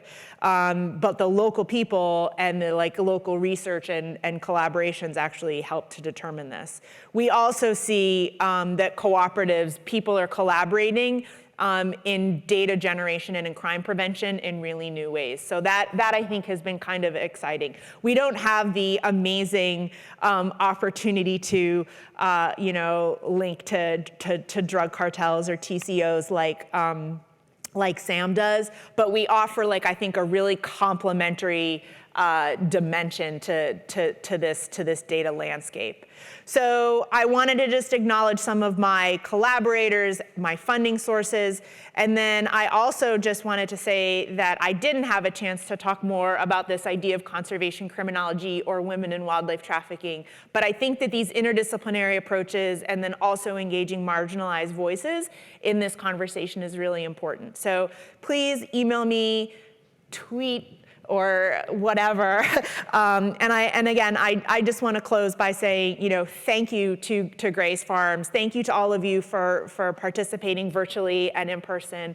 And I really look forward to an opportunity to discuss further. And that's all I have.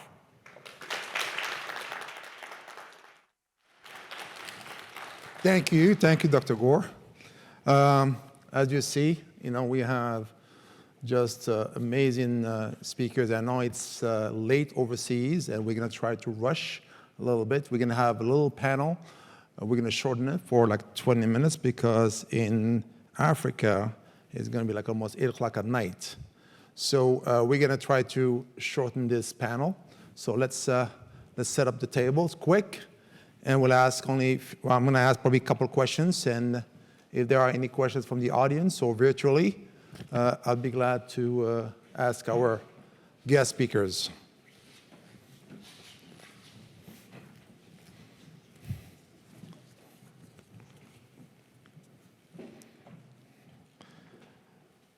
So I just want to add also, it's after listening to Dr. Gore, Dr. Wasser, and Director Mande, how important science is. When I started in law enforcement, for us, science was kind of taboo. We're staying off because they're too smart. These people are like way out there. They don't understand what's going on the ground, okay? So we never listen to the scientists. But, it's changing.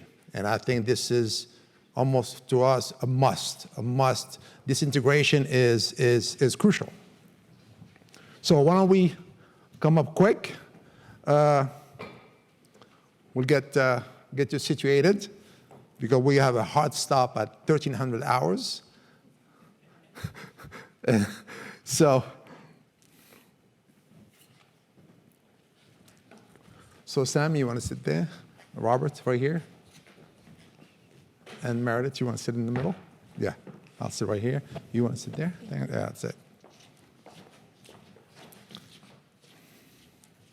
So we have listened to you three, and I can tell you in my book, they always say, you always talk to people, and they're all subject matter experts.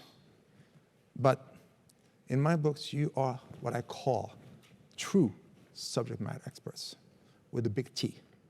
And I thank you. I mean, it's amazing. I mean, I can listen to you for hours speaking, and I appreciate it. So we all listen to what you do, the amazing job you're doing. And my thing is this.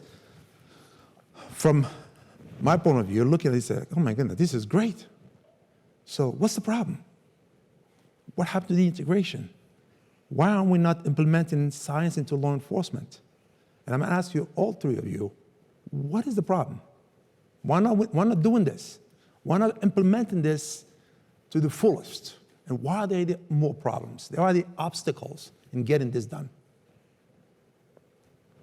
Pick wherever you want to start. I'll start. I think a major part of the problem is siloing data and competition between agencies and not doing thorough investigations.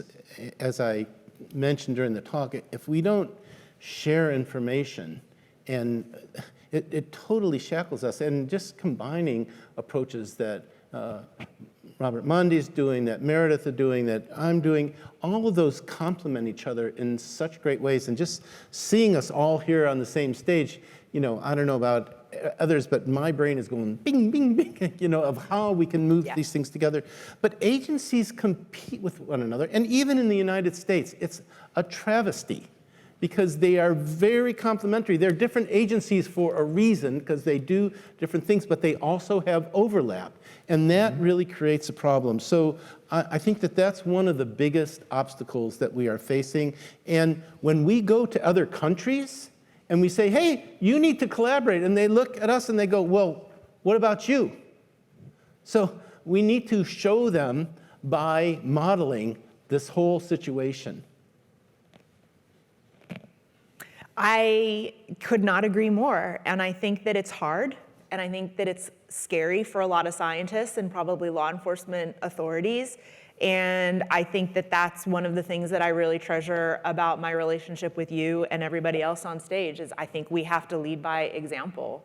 And it is hard, and sometimes we ask, well, I'll speak for me. Sometimes I think I ask stupid questions, but I have to be humble and I have to be willing to sort of try and fail. And so I really appreciate when I'm able to ask you something and, you know, with humility, I admit that I don't know, and we talk it out. And so I don't, you know, as a university professor, I don't think we teach students this enough, but we need to lead by example.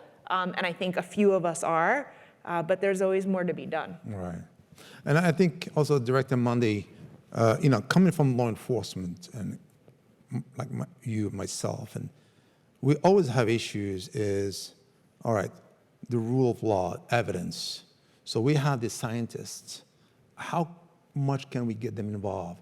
Can we share information with them? How far can we share information with them? Do they have security clearance? Do they have, you know, and can we use them as a witness? Can we, so we have a lot of those questions. And I think when I've been in Tanzania, you have been a tremendous leader in getting this done, you know, in information sharing.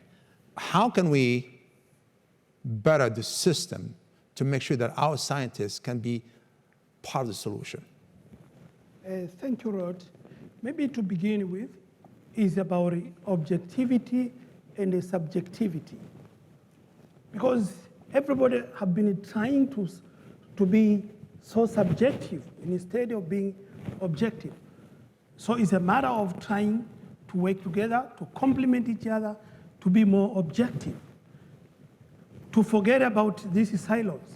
That's why, to me, I consider what we call pragmatic approach.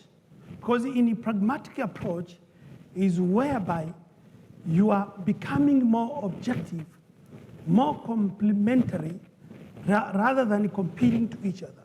So we need to look at things into that broader perspective instead of trying to grab for you that this is my institution, this is his institution, while what we are fighting for is the same. That's first. But second, to scientists, they think maybe they are smart, as I said, they are subjective.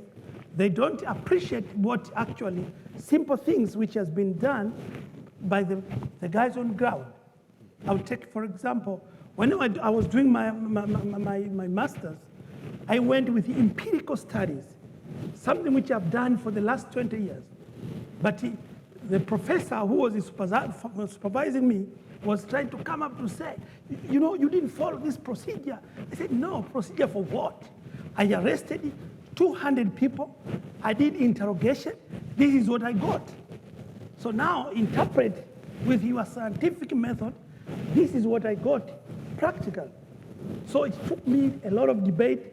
Later, he appreciated that what I've learned of these levels of poaching, actually, they have interpretation in science, in research approach, in academic. So we need to strike the balance between academician and the practical law enforcers. Then we will strike the balance, we will appreciate each other. One. But second, we can share, because if we're open to each other, if we sit together like what we are doing, discussing, then we'll understand what the procedure, security procedure, so that we can use this information within this intelligence perspective, within security perspective, to make sure that information is secure.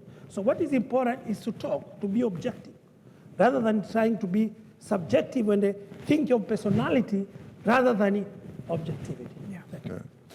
No. Could I add one thing? Yeah, go ahead. I just want to say that, you know, I hope that all of us have effectively conveyed to you how complex these problems are.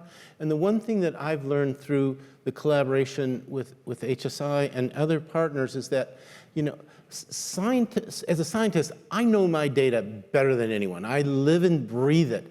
And my collaborators know their elements of the data, the physical evidence that they are gathering better than anything. And when we come together and we really start working together, the synergy and the understanding that we got, we will questionably say that the whole is so much greater than the sum of the parts. And that is what is lost when you don't appreciate the value that your collaborators bring to the table at all levels. And one final thing I think that is really important is that there is a tendency to, when a big seizure is made, there's a tendency to just bring it to prosecution, get it done, you slap yourself on the back, I did a good job. The tendency to thoroughly investigate that and show bigger links is really, really limited, and that's one beauty that Homeland Security investigation does. That's their thing, is investigation, and we have learned how much you can gain by doing that. Right. There's a question. Yes. Thank you very much for these very innovative thoughts and really eye-opening, and I appreciate the collaboration of science. But how do you feel that your science and your work is actually changing the consumer who is consuming the ivory or the illegal catches? How are you affecting them? Because as long as there's demand in these emerging nations, it doesn't take very much money to influence one or two people to do their work. So there's a lot of, so I appreciate your comment, and there are other scientists out there who collaborate with conservation organizations and many other groups to try to look at both like the supply side and the demand side. They're certainly part of the supply chain. And so there's a lot of really innovative programs,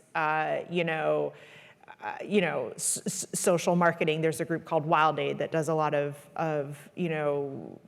social marketing. There's groups that try to do education and outreach. We have a huge problem in the United States, right? We are a huge demand country, and so there's opportunities for some of us to talk about this in the classroom. We can work with offenders through community service hours and restorative justice programs. So there are efforts out there, but I think we just probably didn't chat about them too much today. And I think that people are still arrested and prosecuted for purchasing these things as well. I don't know if Yeah, I think there are different types of scientists. You have scientists who are addressing the consumer behavior, and you have scientists who are working towards the interdiction, predictive analysis, making links to really for the purpose of dismantling, disrupting the supply chain of illicit activities. And I think, in here, our two scientists here are geared towards disrupting the illicit supply chain. And I think I'm really interested on the predictive maps. So we were talking about, so how have you worked with law enforcement on those predictive maps, and what were the outcomes? So this is what I wanted to talk to you about, like opportunities to sort of use this, so I was like, Sam, I have an idea, right? So the idea is that you have this like massive amount of like kind of historical data, and then you can sit down with law enforcement officers who say things like, there's going to be more boots on the ground, there's going to be more drones, there's going to be more, so what are the strategies that are available because of resources, capacity, whatever? Where are you going to invest your resources as an expert? And then there's really cool but existing models from like operations engineering or transportation. So we use machine learning. We can use some artificial intelligence. Sometimes we use things like digital twins. There's a lot, there's synthetic data. So there's a lot of opportunities to bring other sciences to bear, but what we need is guidance from law enforcement, right? So the illegal logging example that I showed, like building watchtowers is like being able to get a better view of a problem. That might work, in New Haven, but that, and so you might find that more boots on the ground is something that's going to work in New Haven. That is not going to work in a forest in Madagascar. So you need to have law enforcement authorities who can actually be honest with what's within the realm of the possible. And then there's like dialogue. So we also like iterate our models, right? And it's more of a suggestion also, because at the end of the day, science doesn't make decisions, decision makers make decisions, right? So science is in support of you. So the better questions I ask, the better details you can provide me, the better analysis I can do in support of your decision making. Yes. So coming back to the demand issue, the sad thing is that I think the demand issue is a much greater problem than we appreciate, because if you just look at ivory, and admittedly every species is different, but ivory I know, and I can tell you that 70% of all elephant ivory seizures are in these large shipments. These large shipments are containing whole tusks, unworked, not carved. And if you just assume conservatively that there's 20 tons a year of ivory seized, and that's perhaps 5 to 10% of what's smuggled. So let's say there is 100 tons of ivory smuggled each year, and you consider that the markets are all closing down because of all of the China closing their demand, US closing their demand. Where's all that ivory whole tusk going? It's not ending up in those markets. There's too much. There's too much. And what many people believe, including myself, is that investors are buying up these tusks and they're stockpiling them. And they're waiting for elephants to go extinct, and then they've got the gold. Demand will only shut those guys down if the demand is so thorough that they realize that's no longer a good economic strategy for them. And so the problem is deep. And when you look at it at that level of what's moving and how much has ended up in these markets, it doesn't make sense. Right. So, yeah, the problem is deep, Dr. Wassa, but also the culture. So you're talking about the ivory. And let's take the rhino horn. That's a penguin scale. They are supposedly will cure cancer or will enhance your sexual relationships, all that stuff. So this culture that is so engraved in Asia is very hard to change, because not only economically, it's a multi-billion-dollar business in Asia, okay? But it's also culturally, for hundreds, thousands of years, they are so into it that rhino horns is a cure. Penguin scales are a cure. And how can we change that? Yeah, maybe what we can do, science can help us to prove that rhino horn or penguin scales doesn't have any ingredients on medical. So I think that's a key to say what is ingredients are there in a rhino horn, and not what people think. That could be important, because otherwise demand is high, incentives comes. The money comes to Tanzania, $2 million US to look for ivory. Definitely people will supply, no matter how much we try. So you have raised a very important question. It is very important for science to prove that there is no any ingredient, chemical ingredient, which can cure cancer. I think that's key. So one thing that I think is really interesting is the role of social media and the role of social influencers. So when I hear traditional medicine, I think of old people, like traditional old, but there's a lot of like really young people who are using wildlife products now. And so the role of social media, the role of e-commerce sites.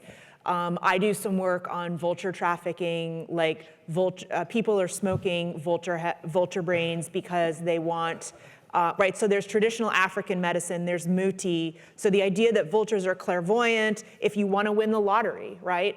If you want to know if your son or daughter is getting married, are they going to have children? What are the answers to my SAT test, right? And so think about COVID. Remember when we didn't know anything and it was like, well, if I just wash my hands a little bit more, maybe that will help. Or I'm vitamin D deficient. I grew up in Massachusetts, so how can I get vitamin D? Is this proven? Is that not proven? Sometimes you do things because your mom says so, or because a social influencer says so. And so sometimes I think scientifically proving that there's no cure for cancer isn't going to move the needle, right? And so we need, yes, for some people it will, but there's also these other kind of social influences. There's a lot of other like historical hysteresis type dimensions that come into play when it comes to human behavior and why people make decisions. I know that I shouldn't be eating donuts every day. I just know it, and yet I still do it, right? And so I don't mean to make this about me. Right. I'll stop, Rod, I'll stop. But the idea is that sometimes, humans don't behave in ways that are rational in any way. And so we shouldn't be expecting them to behave rationally when it comes to transnational environmental crime.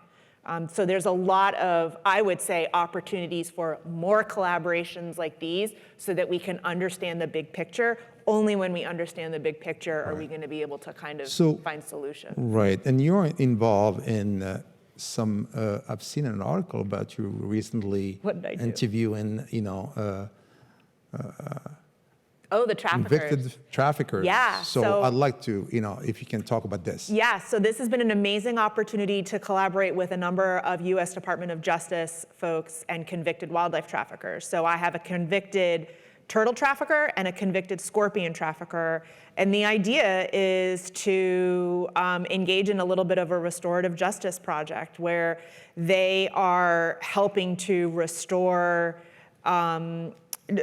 trying to make something positive for the future, right? And so the idea is that they're helping me and my students do a better job of mapping the illegal supply chains, right? And so again, I'm not asking them to incriminate anything. I'm asking the traffickers to teach me as a scientist, how do things operate? Where do you go to collect data? How do how do you communicate? How do these dimensions flow, the illegal products flow? And it's been really interesting. So I have 2 traditional Chinese medicine offenders, one Chinese national who was convicted of turtle trafficking, and then this scorpion trafficker, and they're all in the United States, right? So these are all people that are being prosecuted in the United States. Wildlife trafficking is often a predicate offense. So there's been a lot of so there's money laundering, there's mail fraud, things like that. And so the idea is to, again, apply these principles that work in other spaces like bullying, homicide, domestic violence, and see how they might be adapted to a conservation context. So that's been really cool, very challenging, and to be determined how it works. But it's been a pretty profound experiment so far for the traffickers and then also for me in my lab. What is the objective of doing this? I mean, it's to see if restorative justice, like how do you restore harm from wildlife trafficking? Like how do you restore harm from environmental crime? There are punitive ways to sanction people, but at the end of the day, there are also these kind of intangible harms that are inflicted. So can we restore? And I think that's the goal, but we're working on it. Right. So because one quick thing. Yes, doctor. Go ahead. I'll be really quick. It's hard for me, but the one thing that's really important to recognize is that when we talk about traditional medicine and then what it becomes is that these transnational criminal organizations and their networks are marketers. They are like any other business organization that they say, how can I build my market? And they go to these vulnerable people that have cancer or rheumatoid arthritis, et cetera, and they essentially falsely claim that these are going to solve their concerns. And because of the way, like as Meredith said, social networks operate, the reach is so big now, and it's so easy to have an explosive increase in demand because you are a clever marketer, just like any product that we see on TV or whatever, marketing these crazy things that everybody buys. So, right. So for question time, we're way over time, but I want my last question. Unless the audience has a question. Okay, one last question. Each one of you, just a minute or two, tell the audience, how can you make this relationship between science and law enforcement, criminal investigation more effective? and what needs to be improved, beside, more information sharing. We're talking about lack of funding. I mean, Dr. Wasser, your DNA testing is very expensive. Am I right? So Yes. for a minute or two, can you tell us how can you be more effective? What's the improvement to be? Yes. So I think collaboration is key. Robert used the term which I love, complementarity, and essentially combining these skills together so that we are really maximizing the amount of information that we get from the things that we are investigating. For us, we get so much information out of seizures, so access to seizures is very important. And when I'm working with law enforcement and they essentially give us access to that, and we can turn that around and show them the amount of information we get and give that back to the governments that made the seizures and to the investigators that are doing the transnational investigations, that is really, really golden. And then the last thing is to shift the paradigm from getting a seizure and stopping there, prosecuting there, but to really make sure, again, we maximize that information so that we know how big of a guy is this. So when he's sentenced, he doesn't get prosecuted for one shipment when he's responsible for 40. And that keeps happening over and over and over again, and the problem is just not even being touched. You want me to go? How can collaborations between scientists and law enforcement authorities be made more effective? I think that in my lived experience, we need more time to interact. I think we speak different languages, we have different currencies, and I think we need to be given a chance to form relationships and have those kind of trusted interactions.